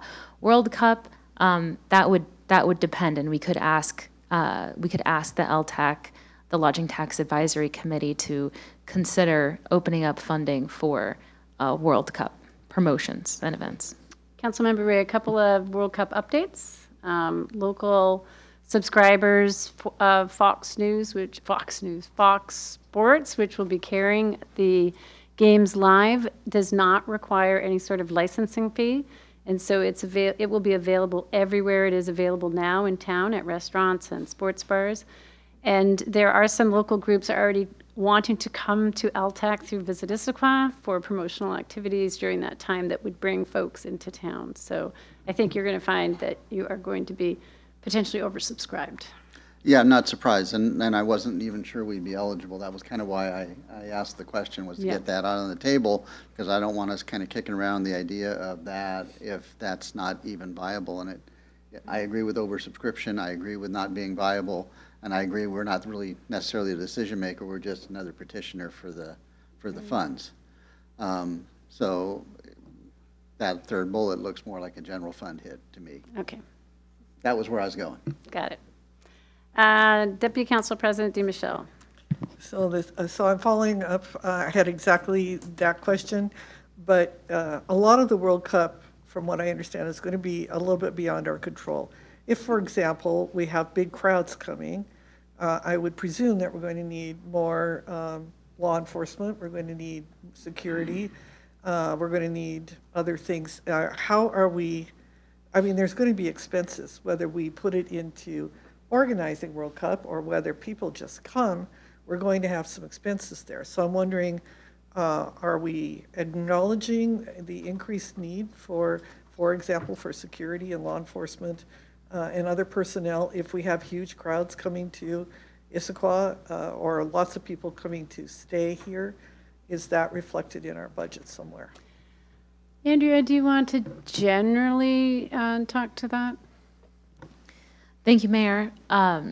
We are preparing for World Cup and increased folks traveling through Issaquah, increased stays at our hotels, etc. There's no major events planned at this point in Issaquah city limits, but yes, we acknowledge that this will require a bit more overtime for our police. We do budget generally for overtime, noting that there's always some events or need for it here and there. So I think operationally we are preparing for the event and acknowledge that there will be more overtime for our police force.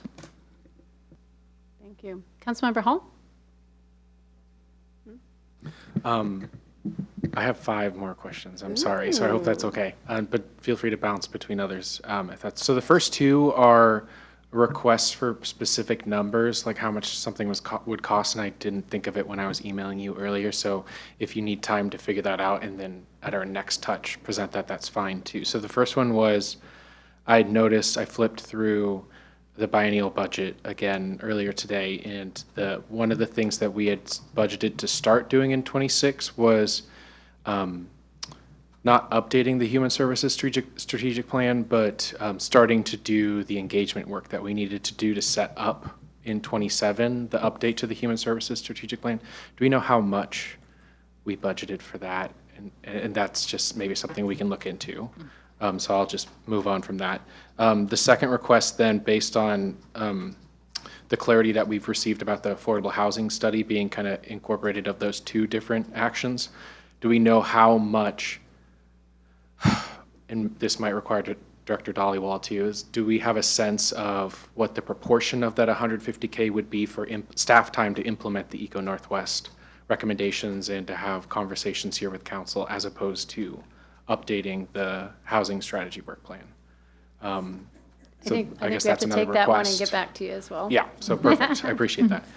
The other ones are kind of more broad use of money questions. So the first one was, I had noticed for emergency, it's this slide. For emergency management, it says use of TBD funds. So is that specific, would that be specific strategic transportation investments around emergency management that we would be doing there?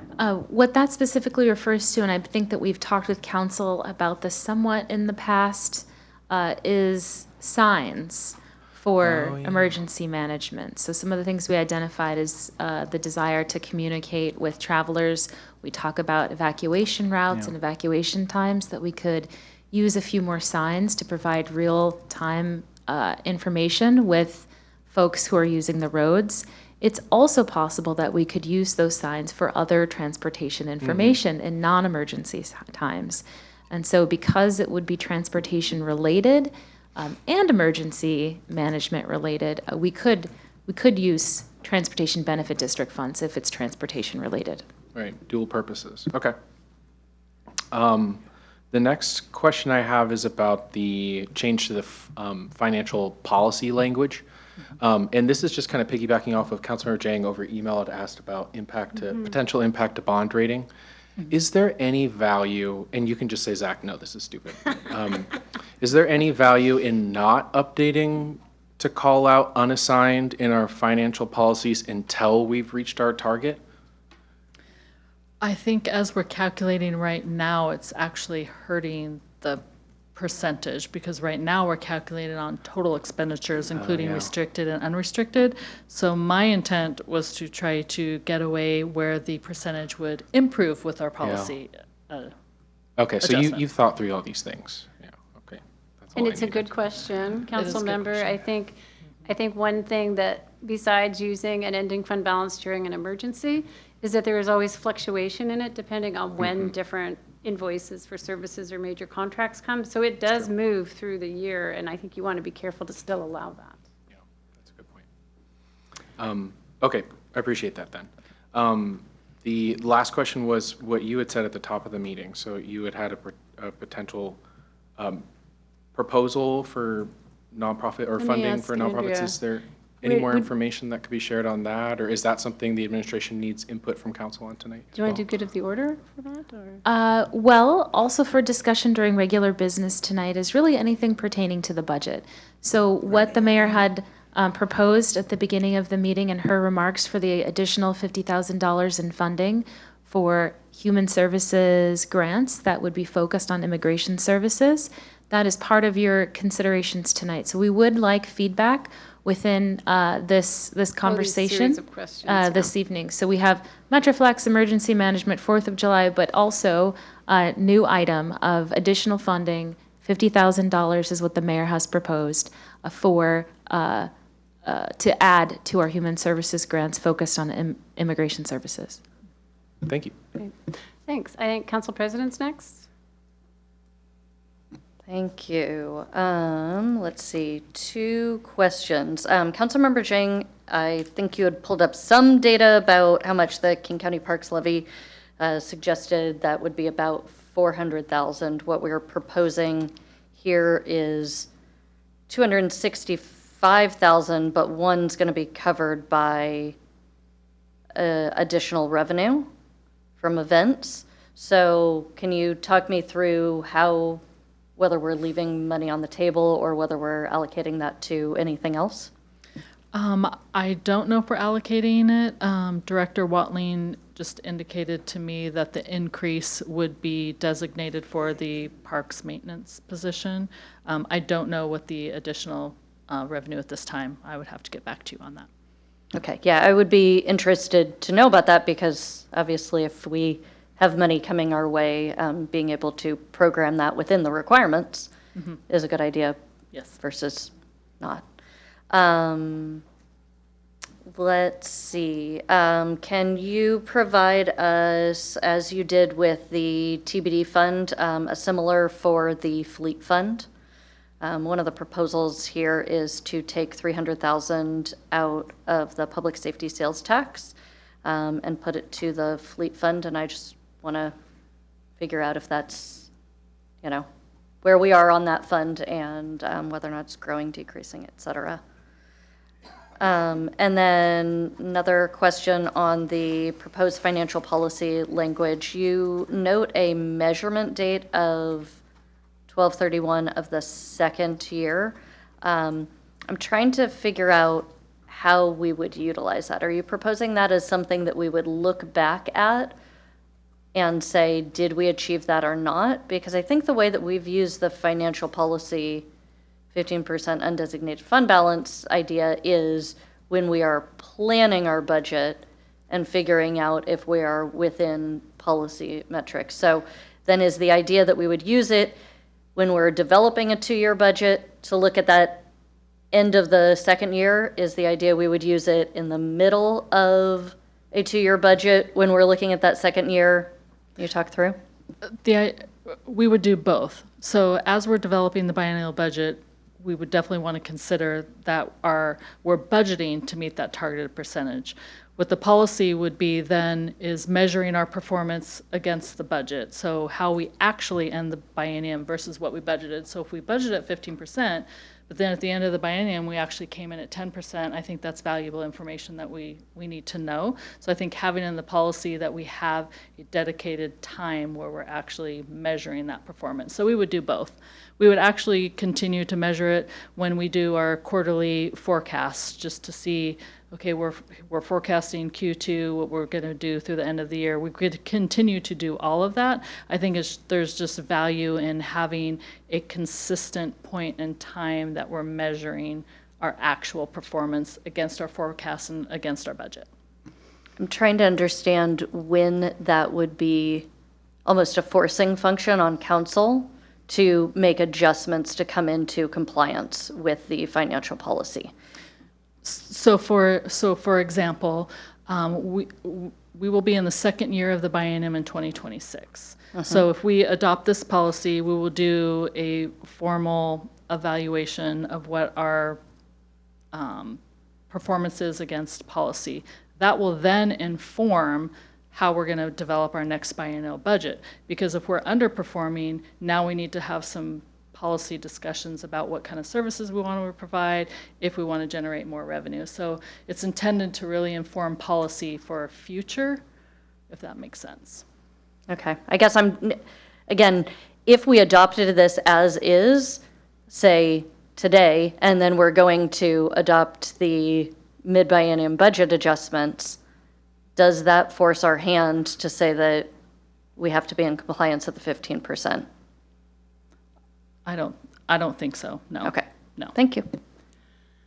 Thanks, Director. I was going to go to Councilmember Jang, and I'm looking at Councilmember Joe as well. If you both want to have any questions before we do round two, it's great. I'm seeing a no from Councilmember Joe. Councilmember Jang.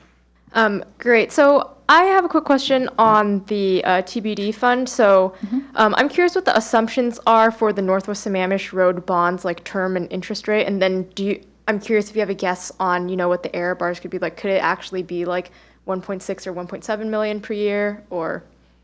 Yeah. I don't have those numbers with me. That was included in the assumptions. Those weren't new assumptions that we had brought forward, so I would have to go back and see what those original assumptions were. Okay. Councilmember Jang, if I may.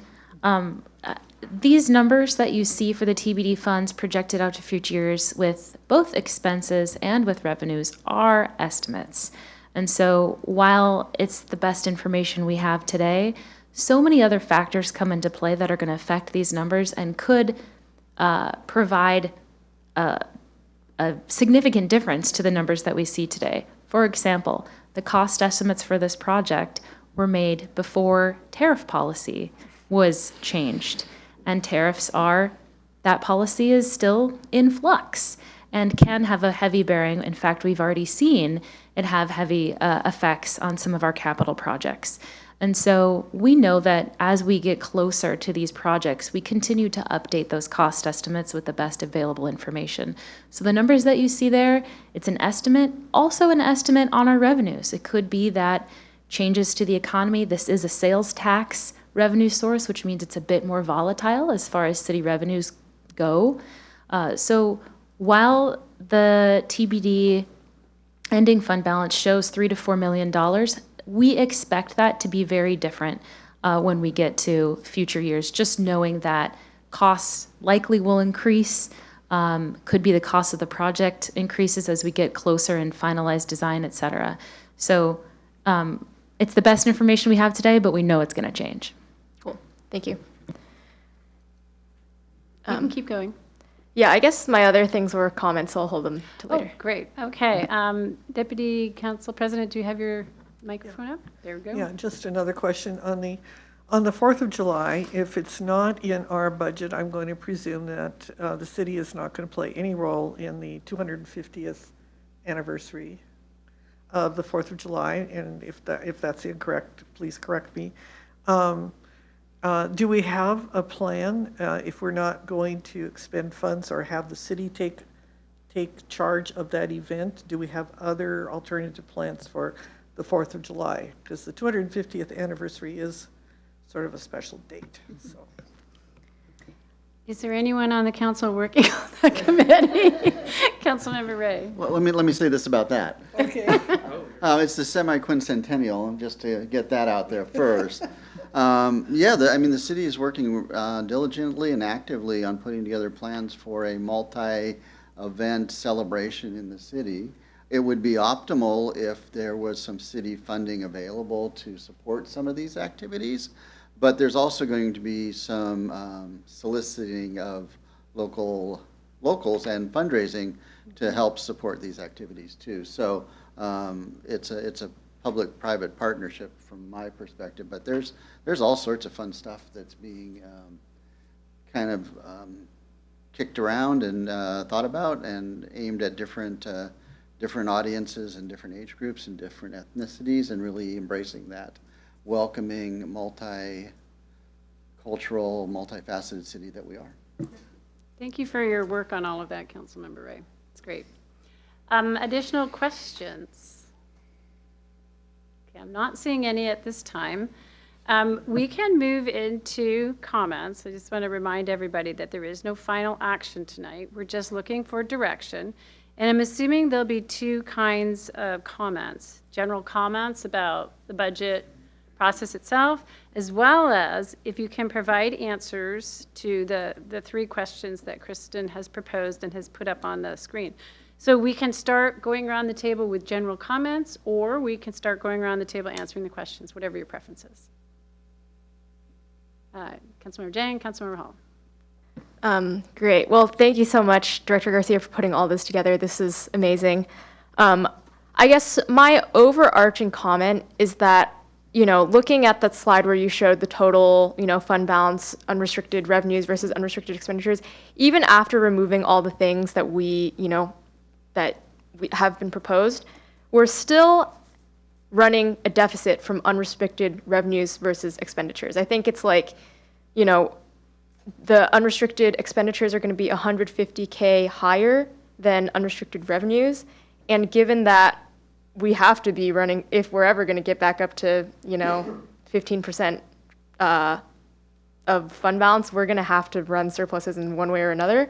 And so I think that concerns me. I think in terms of, the target for closing fund balance gap this biennium, I think for me it's more just like, if we continue what we're doing now, are we going to be on the right track?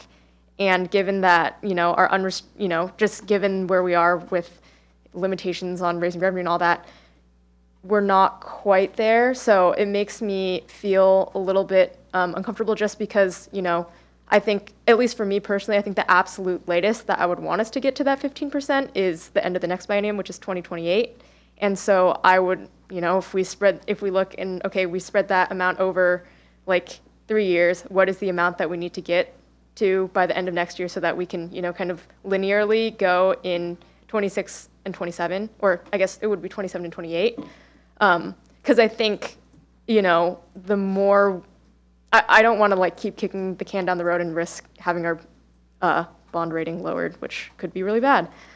Councilmember Jang, I'm going to take that as a question as well, because I think there is a financial strategy that the director has done, and it was not to make you make the leap all at once, just because of the amount of cuts that you would have to do. Plus, there are things that the council wants to consider adding, and those mean more cuts. So I think if the director could provide for the council sort of the overall strategy of why she selected the level, and maybe there's a quick answer tonight, I don't know, but that's a good question. Okay. Yeah, the overall strategy, I was trying to focus on not looking at cutting current services. My strategy was just looking at what had been brought forward to add to the budget and start there. Knowing that we've been in a fund balance decline for the past 5 years, I think it would be a huge step to try to rectify that by the end of the next year.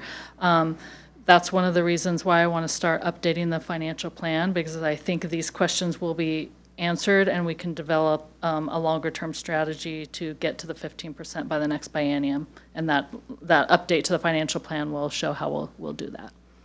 Okay, and I will go to the Deputy City Administrator next, but I just wanted to add, for those that have been serving through multiple terms, For me, this is my 12th year. We've seen this coming. This is the structural deficit. This is when you are spending more than you're bringing in, and your tools are no longer there to change things. So it's a painful time and not great answers of what we can do. Deputy City Administrator? Thank you, Mayor. I think I just really wanted to underscore what you just said, which is we anticipate this to be a difficult budget process ahead of us as we address the structural deficit, as we get back to that 15%. So I think while we have some strategies to do that, we look forward to your feedback tonight and future discussions with council in 27 as we create the 27-28 budget. And we do anticipate some more expenditure cuts and for it to be a difficult process. So Councilmember Zhang, along with your comment, if you have more general comments, great. Did you want to go through your feedback to them on the proposed 3 questions as well?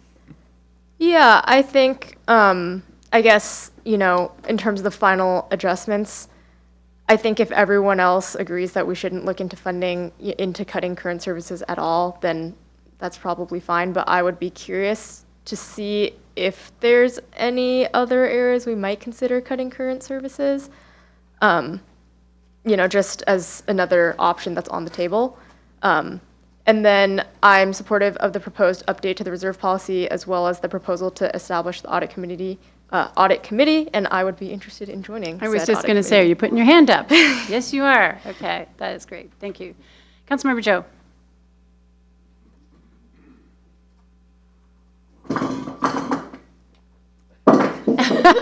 Great introduction. Thank you.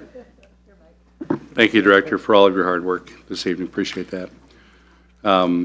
Just to answer a few of the questions, we used to have a budget committee that would meet once a month, and they always put the new guy on there, so I was on there in 2000, I think it was. A very exciting committee to be on because you get to look at all the different categories, the different columns, and see where you are with things. So I think it's a good idea to have that reinstalled as a way for us to monitor where the budget is going, and then to have some people that have been tagged with the knowledge and tagged with the burden or honor of going to the audit committee meeting as well to give their feedback, and they really would have a good understanding of what's going on with that. I do believe the proposed update to the reserve policy is solid. It's a good idea for us to kind of hammer that down a little bit more. I like the language in there that is more, you know, we shall. The general fund may never fall below 15 of operating expenditures unless authorized by City Council. Seems to be very little room for us to wiggle around. I think that's a good idea because we want to make sure that we are staying true to ourselves on that particular topic along the way. I don't have any other items that I would like to add. I understand it's a tough budget year. The target that I would see for the closing fund balance to gap would be more of a progressive one, perhaps, to go maybe 12% this year with the goal of going 15 in the next budget. I just don't want us to put that fund balance up really high while at the same time having to cut a lot of programs that we might want to keep. But I'll leave that to my colleagues to consider as they go forward as well. But overall, thank you so much for your hard work on this, and I can't believe you've only been with us for 4 months. Thank you. It's pretty amazing. Thank you, Councilmember Joe. Councilmember Hall. Yeah, thanks. So I'll just go down the list. So items to add, I would definitely support the proposal you mentioned earlier about increasing human services grant funding for local nonprofits, supporting our immigrant community. So I'm sure we'll have more conversation about that at future meetings. Items to avoid removing, I'll start with Metroflex. First, I am happy. I was really concerned about what the outlook potentially of the Transportation Benefit District kind of fund forecast would look like. I am happy to see, well, I'll just say it's much healthier than I thought with the caveats that were put in place earlier, and especially even with the assumptions of dedicating debt service to pay down bonding for Northwest Sammamish Road and kind of some of the other general expenditures that were in there. Of course, ITS being one of the other major things that we were planning for that fund since its inception. So personally, I would feel comfortable using this fund, but I think there are three distinct discussions here that I want to get into with regard to TBD and keep wanting to say multiflex instead of Metroflex. Metroflex. One, I think, is for council comfort level of using TBD on Metroflex. The second is how we use TBD funding best or strategically in the future, recognizing, like was said earlier, costs are going to shift. Tariffs I hadn't even thought about until you and I had spoke about this, and then also just the ever-changing landscape of cost of materials and labor over time. And then also as a council, our priorities have kind of changed in the transportation space too lately. We've had a much more active, renewed conversation around north-south transportation and what can we really do to address what the community tells us time and time again is number one. We've heard in committee that we want to be quicker on ITS implementation and how can we deploy these technologies quicker. We have a lot of large capital projects that are huge priorities, Northwest Sammamish Road, that dang retaining wall, lots of things, right? So while I think TBD funding makes sense for Metroflex for right now, I think council should have that broader discussion about future priorities and kind of strategic direction of the fund in the future. And then make sure we also learn from our mistake, make sure we allocate staff resources too in the budget to be able to have that discussion. And I think it's going to be very timely next year with CIP coming up anyways. So those are kind of two distinct conversations. The third one then kind of goes back to what we were Councilor talking. Hall, when you say add resources, are you wanting to add that resource to this adjustment so that the staff is on board for next year for those conversations? Because if you don't add it, they still won't be here. No, but perhaps it'll make more sense when I finish my comments, because I think some of this starts with us kind of setting the strategic tone of, as a council, having policy discussions. So it's not a specific ask? Yeah, and maybe I'll put a pin in that and come back to it at the end too, because that's, I think, a good point that we want to make sure we don't lose. So I think kind of the third distinct thing here is going back to our last meeting around goals and outcomes for Metroflex in particular. And so my suggestion would be, and maybe this gets folded into that scope of work, what you had just mentioned before having staff in place to have details on proposals and stuff like that. I would suggest maybe mobility and infrastructure. They have a few touches in the new year to take a swing first at updating, okay, what specific problem are we trying to solve with the program? What does success look like specifically? And then what are the full range of alternatives that are available to us?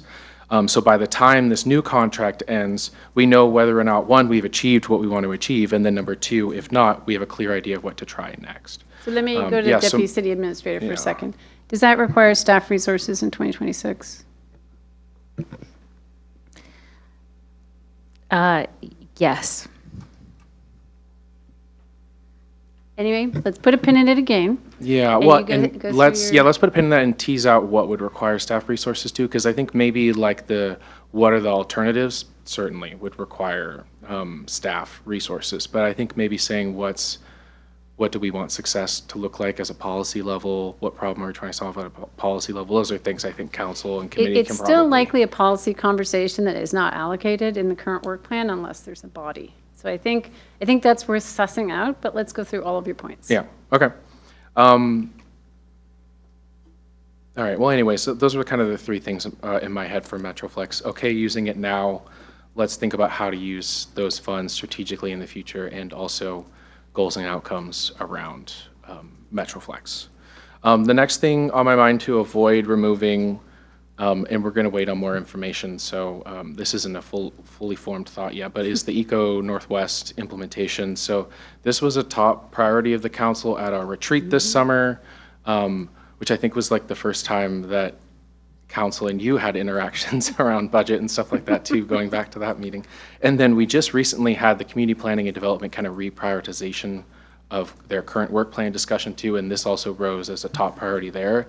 So that's why I asked about kind of the breakdown between the housing strategy work plan and the implementation of this. So I look forward to seeing that number at our next budget touch, so we can at least consider what it would look like to include that. Of course, that's also going to be a trade-off discussion, so I'll just acknowledge that as well. So those are the items on my mind for avoid removing. For target for closing the fund balance gap, I kind of agree. I don't think it's realistic to hit the 15% mark by the end of this biennium. Supportive of maybe seeing as close as we can get to that 12% target. I don't necessarily know what the delta is between where we are and 12% in terms of real dollars, though. But I think recognizing it's going to take some time. We've identified a problem mid-biennium with how we accounted for restricted and unrestricted. And I think we need a ramp going into the next biennium. It sounds like that's kind of the plan that you're already thinking through right now and what some of the other council members are supporting. So that's certainly where my mind is right now, especially because I feel as if staff has gone through the exercise of trying to find cost savings here at the City of Issaquah in several budgets now over the years. And so we are already running kind of comparatively lean. Areas of focus to target for reaching the target, it's kind of difficult for me to be able to say, oh, you should look here to find cost savings. I think my instinct is to say avoid as best as possible cuts or cost savings to public safety and human services, just given the kind of scale of the moment that we're in right now. And potentially look at what are our one-time capital costs. You had mentioned capital underspend, these kinds of things that maybe we could identify that can help us save money in general fund. And then the last thing was just new financial policy language. I think that looks good to me. I was also thinking about, well, if we're going to stand up a new committee, does it make sense to have other things within the charter of that committee? I like us all to be in the weeds on the kind of budget discussions, though, but perhaps I'll just throw it to the administration. If you think there's a particular need that should show up in a committee in addition to audit, maybe that's something the council considers as well. But otherwise, I think that language looks good. And those are my comments. Great. Councilmember Ray. So much to say. We've been really fortunate in the recent past to be in a period of revenue growth, and that's over. And we are seeing sales tax flatten out, and we are clearly seeing the structural deficit that we knew would happen with property tax. And so we have difficult times ahead. And I say this because I don't think it is smart to say, well, let's just ease back into getting to the 15%, because you'll never get there. I guarantee you will never get there in the current financial situation you are in. You are going to have declining revenues relative to your expenses. Just no new services, no new anything, just because that your ability to keep up with inflation is upside down. So you can kick the can as long as you want to kick the can, but at some point it's going to be zero. And so you got to say, what am I not going to do? And we're not good at that. Matter of fact, we're really bad at that. So we're going to have to figure out how to say no to stuff. So we've been able to leverage some one-time kind of tax increases. So we're leveraging TBD, and I think if we're going to continue MetroFlex, it needs to be a TBD initiative, but not at the expense of not doing the transportation-related work that we have committed to, such as South Lake Sammamish, ITS, and a number of other initiatives. We have an opportunity with the public safety sales tax, and I'll just put it out there. That money is fungible, and so what we're going to do is displace some general fund expenditures with revenue from that source, and that will keep our general fund afloat for a little bit longer. But it's a one-time thing. So it's really time for discipline. And when we wrote the last couple of updates to the financial policy, I was saying 15 was too low of a target. 15 is too low of a target.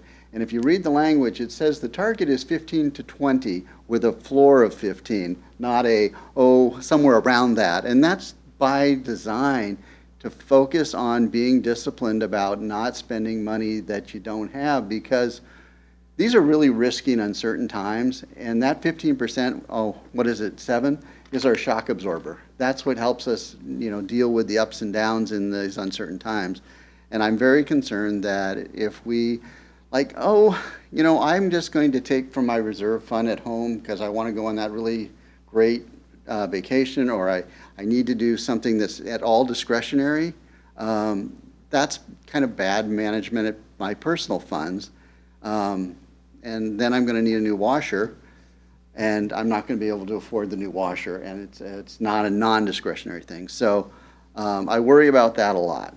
Do you have a request in there? Would you like to see what kind of cuts would come to get to 15%? I would love to see what kind of cuts would come to get to 15% at the mid-biennium. That would be my desire, but definitely by the end of the biennium, that we know how we're going to get to 15 by the end of the biennium to get in compliance with the policy. And just a question for Deputy City Administrator and Finance Director. Is that information that we have available for them prior to their next meeting where they could see what round 2 cuts would look like in order to get to 15% faster?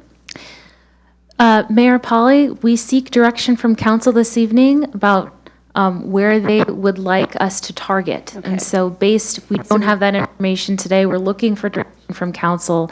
Is 10%, is it 12%? Okay. 15. My microphone's cutting out. They're being weird tonight for sure, the microphones. So I think we seek direction from full council about what they would like to see us work towards and come back to council for a sounds great. proposal. So if majority of council directs us and says, we want you to get to the 15%, we will come back prepared with that information. But you also, if you get that information tonight, want the council to provide direction on where they want to make the cuts. That would be very helpful. Okay. Where they want the cuts also is helpful, as Councilmember Hall mentioned earlier, where not to touch for cuts. So we're looking for council priorities tonight in areas to maintain funding or to decrease funding. Okay, great. So let me respond to that, because I think that Councilmember Hall is spot on. It's easier and it's more appropriate actually to talk about what your priorities are, not what your depriorities are.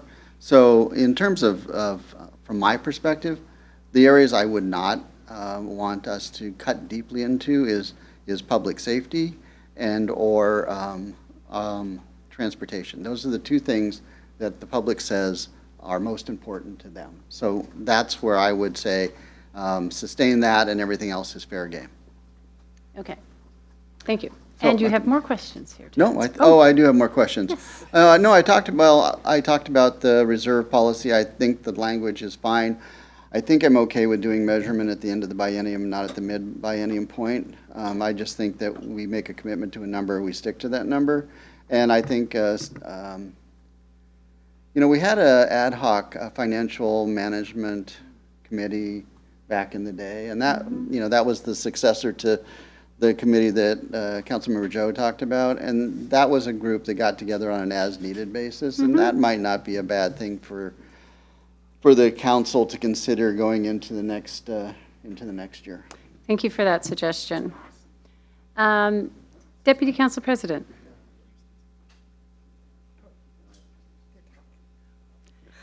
Okay, everybody pay attention. Deputy Council President is speaking now. All right, so I'm going to start, instead of being overall, I'm just going to start on the areas where I'm most concerned, so I can get those thoughts out of my head, and then we'll talk about some of the bigger pictures. So I definitely want to talk about the $50,000 proposal, which I very much appreciate, that would go to support organizations that are helping our immigrant community. I would like to see that fast-tracked as much as possible. We know that the emergency is here. Let's call it an emergency because it is for those families that are experiencing this, and not only that, but as we saw through the testimony tonight, it affects the wider community as well. This is not just focused on those families. This is a community emergency. And we heard the passion tonight, and we know from all the emails we received and other conversations that this is really important and needs to be addressed sooner than later. I do appreciate the idea that we need to follow a process and that there are multiple organizations that can help on this. So that, yes, needs to be worked through. But whatever we can do to fast track this so that we get the money into the hands of the people that need it as soon as possible, I would really appreciate. So you did have some good conversation, I think, with Deputy City Administrator about that today? Yes. Yes. Yes, Thanks. I did. I had a suggestion for how we might do that. Right. So do you want me to discuss that or not? You can discuss that now, sure. Oh, okay. Well, and then our lawyer weighed in and said we couldn't do it that way. I was hoping that maybe we could take it. I know, lawyers. Lawyers. I was hoping that maybe we could take a vote tonight, not specifically on what we were going to do, but giving permission to go forward. But we can't even, according to our lawyer, we can't even do that. Rachel, we really appreciate you. Thank you so much. But if we can fast track it, let's do it. Okay, so that is one item. I'm very happy to hear, and again, I think there was some miscommunication. There were several of us up at Providence Point earlier this morning. They were very concerned about Metroflex and thinking that it was being zeroed out of this budget when that is not the case. So I think we need to do some communications and let people know we're moving out of the general fund and we're thinking about taking it over and taking out of TBD. So, And I think you're going to have to make that as your budget, when you're doing your budget, and then we can message, because right now it's not in the budget. Right. And so we need you to provide that direction, approve the budget, and then we can message out. Okay. Again, talking to, again, at Providence Point this morning, our seniors, our disabled people, people of low income, and our immigrant community are all using this. It's serving a portion of our population that really, really needs transportation services. And I think we need to be aware of that. I also wanted to add something that I forgot to talk about at my last report on the Regional Transit Committee. I did mention that Metro is planning to do an analysis of Metroflex in 2026. And that, of course, will be looking at services that they might cancel. But the other part of it is they are looking at turning some of those Metroflex routes into permanently funded routes. And so part of what we need to be looking at, I believe one of the other council members mentioned this, is strategic use of our transportation funds to make sure that we're communicating that the service is available, seeing if we can boost the ridership, all of that, because there is going to be this major review of Metroflex. And I think we want to make a really strong case that this community needs Metroflex. So those are the two items that really on top of my head. I am comfortable with us taking 2 years to get to the 15%, but I have to say that I agree with the other council members that when you look at the amount of funds that are in that undesignated funds, I mean, the bomb cyclone took $3.6 million. Mm-hmm. And if we were to have some emergency like that anytime soon, we would really be in trouble. So we want to be working toward, I mean, I'd love to see us at 12% at the end of, for the next half of the biennium, and then we make sure we hit 15% 2 years from now. So I don't want us to stay at 9% for sure. I think we should be working toward getting at least halfway there and then achieve the goal the next time around.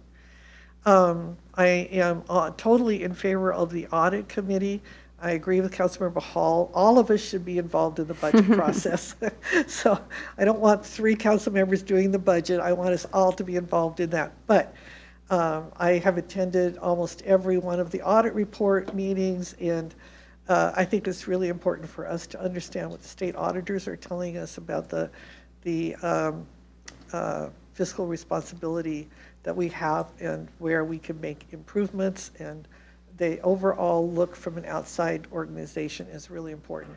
So I would really support the idea of an audit committee. I don't think it needs to meet every month, but quarterly perhaps, but I think it's a great idea for us to do that.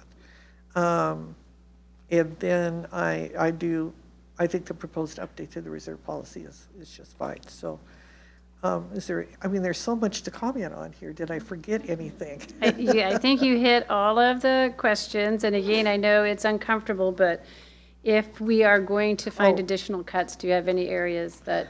Yeah, I think I brought this up last time. I would love to have the history of the pavement management program, one of my very favorite funds, and I'm looking to see if possibly we can find some savings there. So that is my suggestion for at least something that we should look at. We can definitely find information. Okay. Great. Council President? Thank you. Let's see, going through this.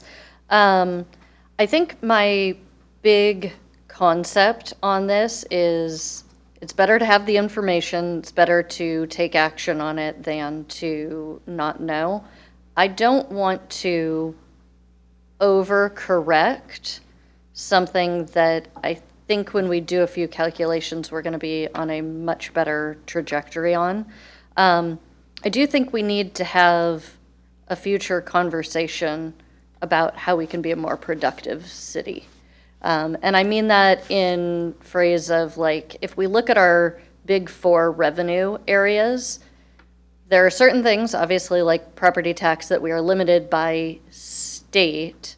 But there's other things like sales tax where when we are able to add businesses and invest in business that can be more productive and effective in the economy, we actually see a return on that. And so one of the things I'd really like us to do is have a sense of what can we do to push the needle on revenues so that we don't sit in a scarcity mindset continually with the idea that there is nothing that we can do. So that would be one of the big picture things that comes to mind for me. As far as this situation, any items to add? Metroflex, I feel really comfortable with the information from the Transportation Benefit District fund balance to use that for 2026. And then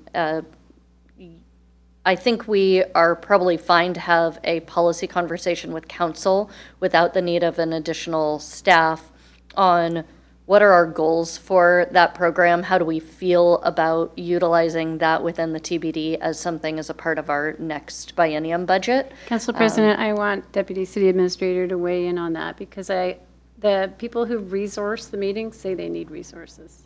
So I think if we're going to have those conversations and the recommendation is that we need more resources, then I think that needs to be part of the budget discussion as well. Thank you, Mayor Polly. I think for a policy discussion and to facilitate a policy discussion with council on goals of Metroflex, I think that's something that the administration feels comfortable we can do with the resources we have. I think it's what comes out of that discussion and the expectations from council, how we need to then evaluate the program or evaluate alternatives and what direction comes from that. We may need it. I would anticipate needing additional resources for the follow-up and looking at alternatives. So the proposal then, so it's clear for everybody, would be to have policy conversations only and stop work until they go through the next budget cycle, planning for the next biennium, where they could add resources to do the work. Unless council wants to add resources mid-cycle, which they certainly have the ability to do that. Thank you. That's great clarification. Yeah, and I think with that policy conversation, as we're going through that, we may figure out, is this something that we directionally want to do, or are we going to take that 6 month out? What are the goals that we have for the program? Are we able to achieve them, et cetera? But if we need more data on that, I think we could, at that point, look at staff or consultants. But I think it's pretty important to me that we continue the Metroflex program so that we can continue to build ridership. I still strongly believe that we need to change out the map boundaries, and that can make it an even more productive contract with that. The $50,000 for immigration funding, I feel a real urgency on that. I think we have a very clear understanding that, how do I put this? When we were facing the pandemic and housing crisis, we went with the organizations that we knew were on the ground that had capacity to provide services. We did not necessarily go to a commission to evaluate that for a month or so before giving that money out. I feel pretty strongly that we know the organizations on the ground and that I trust our administration to make those decisions so that we can get that out quickly. Let me get clarification on that. Is it possible, and maybe it's a Rachel question, for council to provide direction that says that the mayor just does the review and issues checks? Is that something? No, I'm getting a no. I'm getting a no. But it's $50,000. Isn't that under the mayor's ability to sign and execute a contract? Come on up. Rachel's in the spotlight. It is. So while the council can't give direction on it tonight, the mayor could certainly do what the mayor is authorized to do under her signing authority and let everyone know about it later.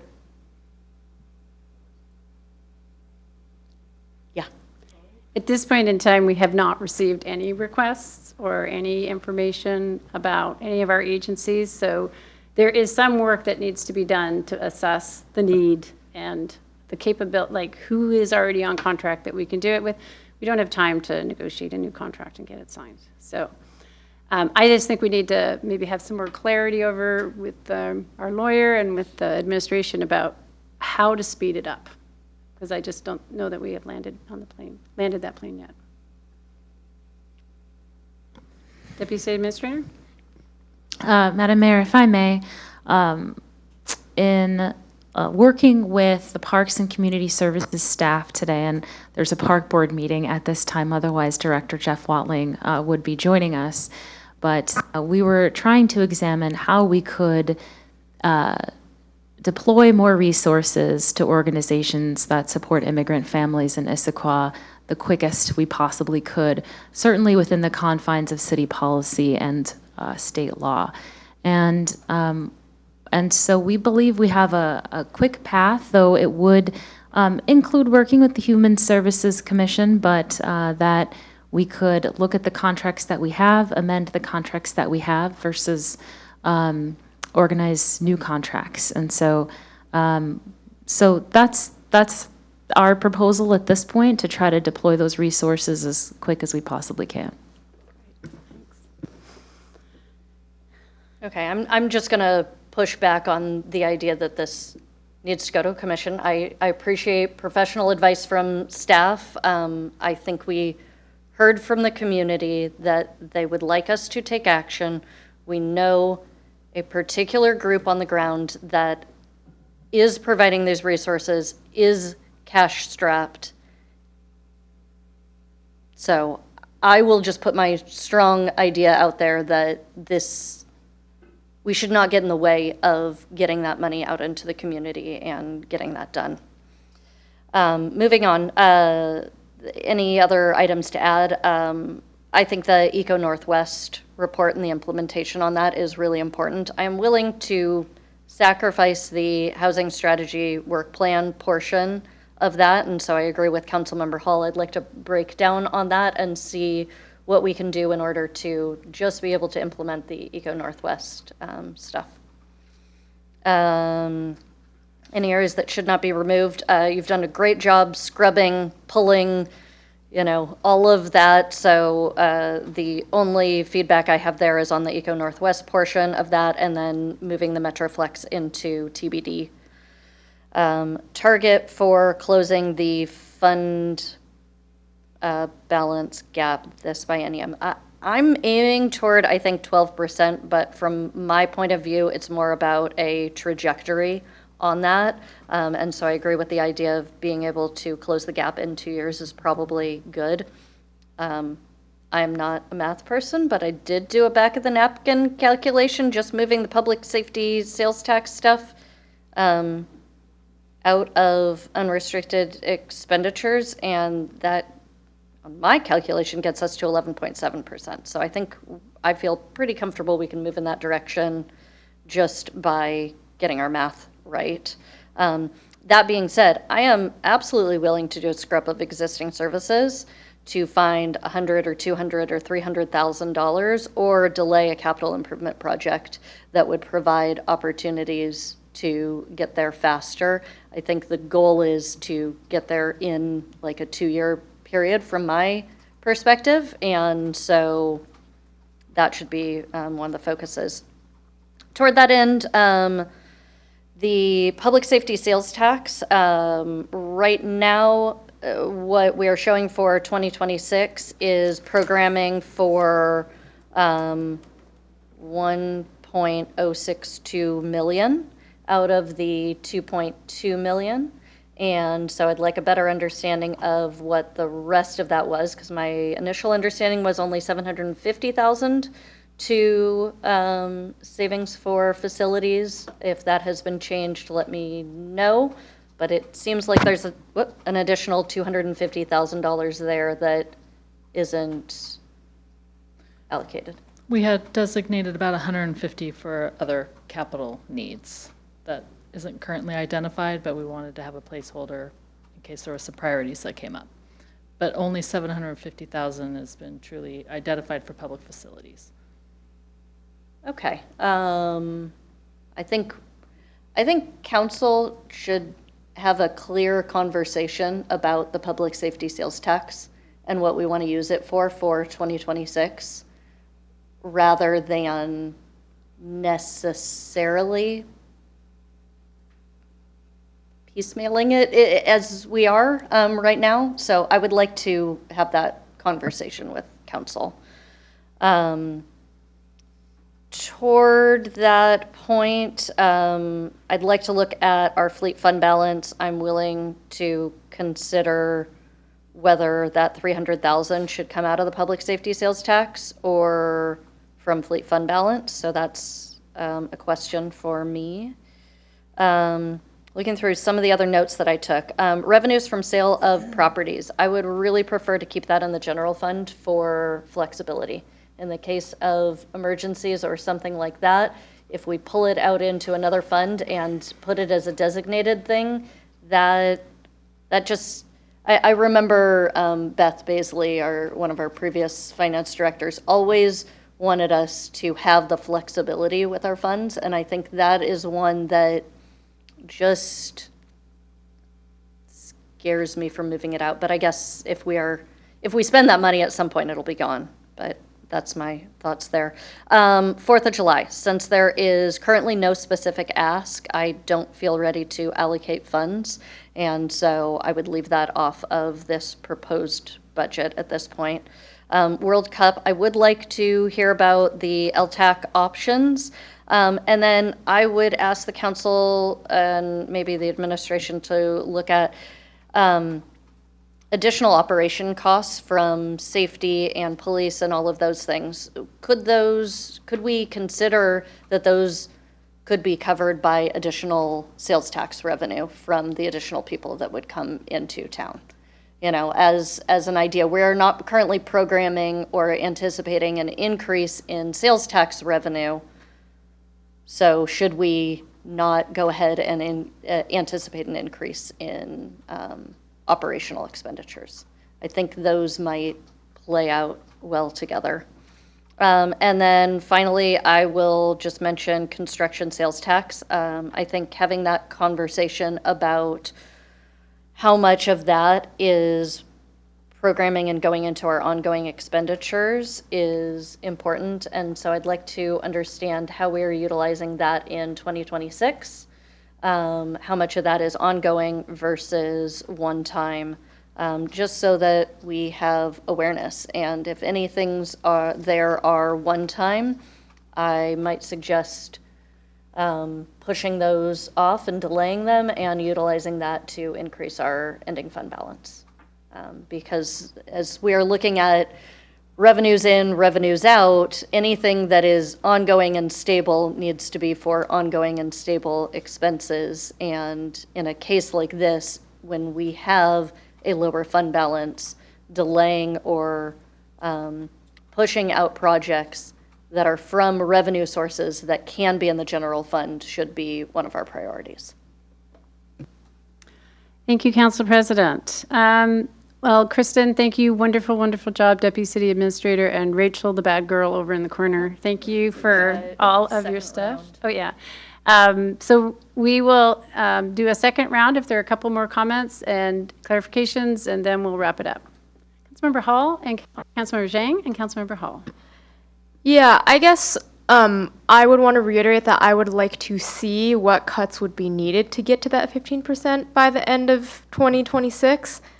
That doesn't necessarily mean we have to adopt that, but I would like to see, you know, both what would it take to get to 12% and what would it take to get to 15% so that we can have both options totally on the table. I think in terms of where we should make cuts, this is more of like a revenue thing, but did we ever decide that we were going to raise the jail rates to get full cost recovery? Sorry, that's a question. It's kind of a question, but she can answer. We have made adjustments to the jail rates to get closer to cost recovery. I don't believe that we are fully there at this point. So we still are needing to evaluate that as part, and we anticipate doing that as part of the 27-28 budget process. Because we need time to work with our partners who use our jail services and alert them of any cost increase. Yeah. Yeah, because that's definitely an area where, I mean, we are really not in a position to be able to be subsidizing other cities' use of our facilities. I'm also curious, so a couple weeks back when we first started talking about this, I went through the budget, and one thing that stuck out to me is that we're spending like $2 million a year on software. And through my work with nonprofits and through my work, you know, we've successfully renegotiated software contracts because the marginal cost to them of providing it is not that high. So I'm wondering if trying to just, you know, squeeze our vendors a little bit on that is something we've considered. Thank you for the suggestion. And then in terms of Metroflex, I think, you know, putting it into the TBD sales tax for next year is fine. I also think there's a King County report about, you know, it's like their whatever service analysis or whatever. They have very specific criteria of how they evaluate Metroflex, of what makes it, you know, what criteria it has to meet to get to be a fully funded one. So I think we should definitely understand that, understand where we are relative to that, and see if it's actually realistic for us to ever get to a fully funded Metroflex by Metro or not. One thing I've also noticed, because I went on a whole rabbit hole of the King County budget, but they actually, in the King County Metro budget for, because their biennium is offset from ours, it's 26 to 27, they have a line item in there for helping fund a shuttle system within Seattle. Yes. And so I think if that's something that we discuss and is that, you know, something we want to move towards, we need to get it on their radar before they do their next budget in 2028, and that's one of the options that I'd like to consider when we have this greater council discussion. And then, you know, in terms of the additional funding for immigration resources, I think just compared to the whole size of our deficit, I mean, it's like, it's $3 million, and this 50,000 is such a drop in the bucket compared to that. And it is such a critical need in our community right now, so I'm fully in support of whatever we need to do to get that into the community as quickly as possible. And even, you know, at a personal level, like, I'm thinking, you know, what can I do to support that more in my personal life? Because, you know, yeah. Thank you for that last comment, because that's been part of our message as well, is that we are encouraging folks to donate to agencies that they know. We are encouraging folks to reach out to certain individuals at these agencies that are willing to take on volunteers. And we're encouraging folks to come out for the Day of the Dead, which is a celebration that's going to be happening a week Sunday at our community center, hosted by one of our local partners. And the more people that show up there, the more the communities that feel threatened will feel like we're all here for them. So thank you for mentioning that personal commitment. Much appreciated. I think it's Councilmember Hall and then Councilmember Joe. Well, I had two clarifying questions just for staff. Do you feel like you have good direction from That's council my about what to question. do with Metroflex funding in particular? Because until and you, now you've talked about TBD, so now 4 of us had mentioned that, but before that only 3. So I just wanted to make sure. I believe we do. Thank you. Cool. And then the other thing is there's been a lot of asks tonight for information, scenarios for getting to 15 by the end of this year, scenarios of getting for 15 by the end of next year, or 12%, and then in 2 years or 3 years getting to 15%. Does the staff, does council need another touch? Do we need another special meeting? Or do we feel like the schedule of next steps we have is enough time? The people who schedule the meetings are looking at each other, trying to figure out how I to think answer. to respond to that, Councilmember Hall, we're going to do our best effort to give you all the information you need by the next meeting. That said, if council needs more time, has more questions, we have it available. So we want to do the mid-biennium adjustment by the end of the year. So if we need to have another meeting following November 10th, we can always do that and talk about the budget.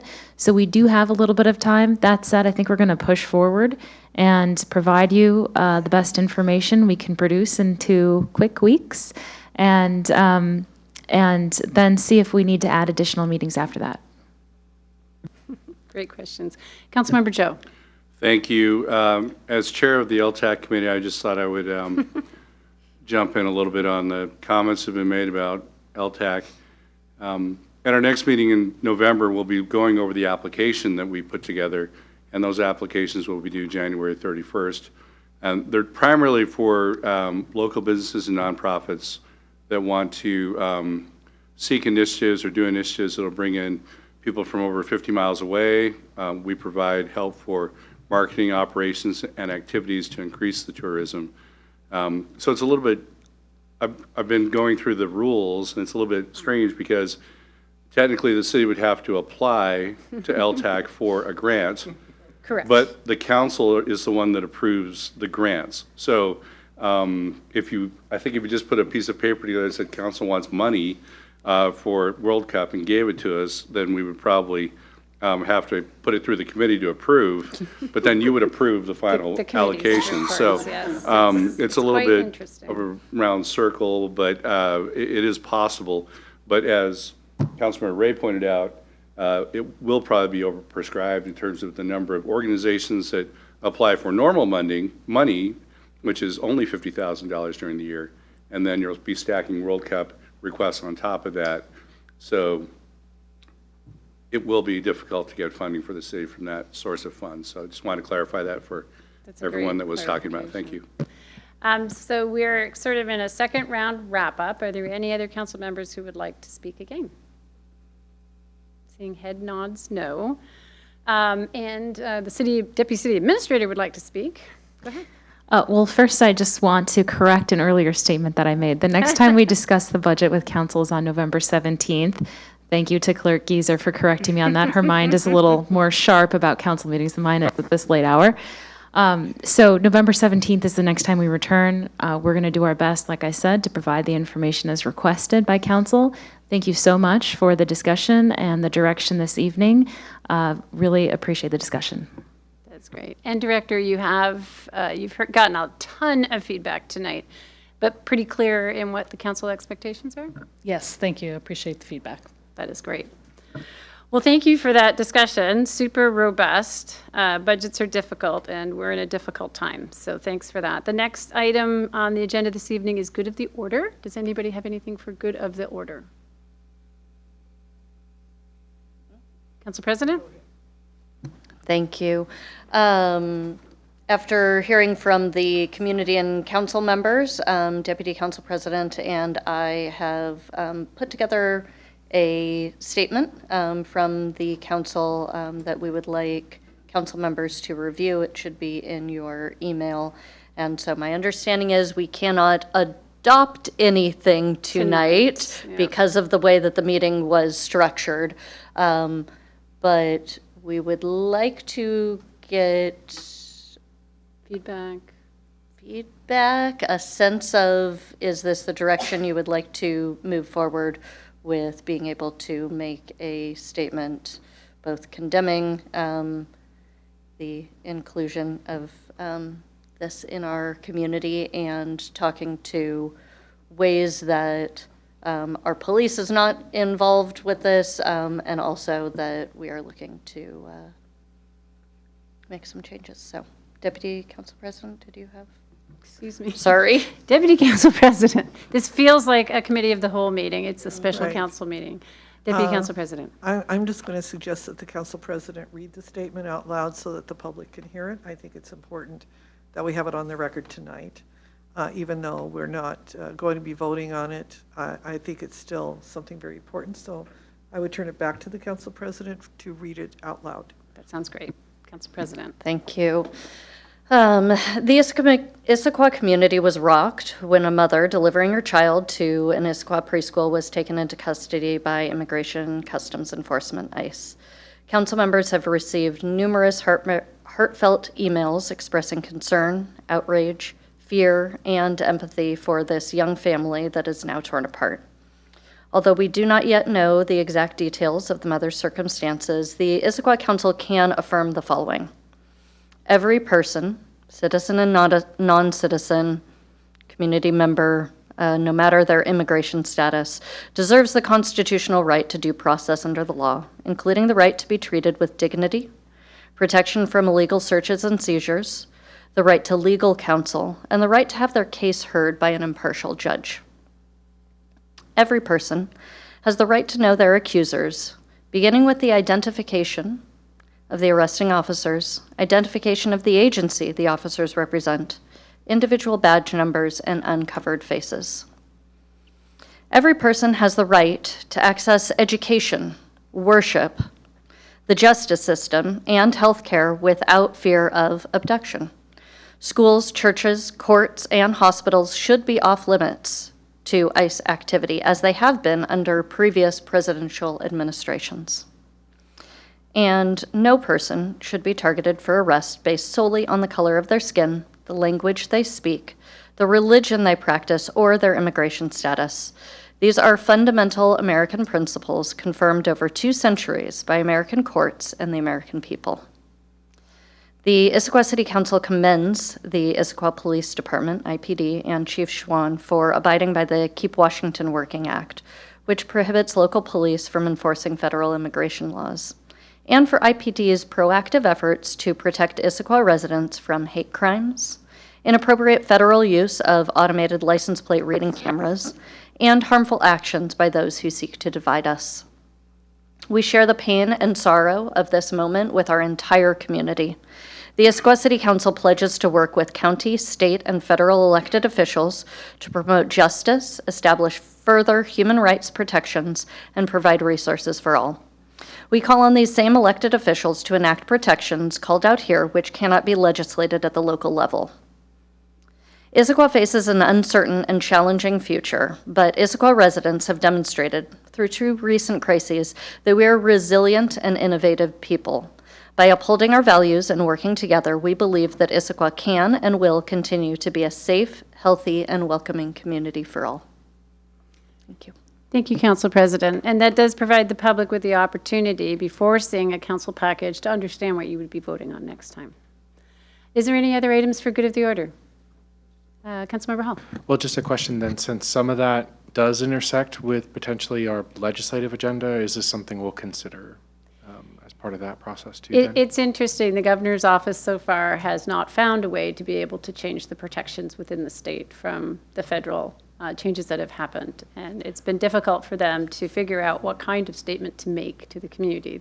Keeping Washington working is great, but the Senator Patty Murray's staff that I spoke to today also said the work needs to be done at the federal level, and currently the federal level is not functioning in many, many ways. Completely agree. There are some things, in particular in this letter, that the state is currently working on, like the ALPR, like things like that at the legislative level. And so I was just thinking maybe we bring Shelley into the conversation. She would have a good lay of the land. Absolutely. Sounds great. But you're absolutely right. There are things that, no matter what, would be much better if happened And at the I federal want to level. make sure our community members are knowing the defects and defaults that we have in our current federal criminal justice system, and that as much as community members, myself and others would love to say we're going to make it safer for kids to go to school, we need to be able to deliver on that if we're going to say it. And right now, the tools that are out there and the language that is out there is not helpful. So I just want to make sure that the community understands that you've done everything you can do, and advocacy is going to be a part of your work, and we'll see where this all comes out. Council President.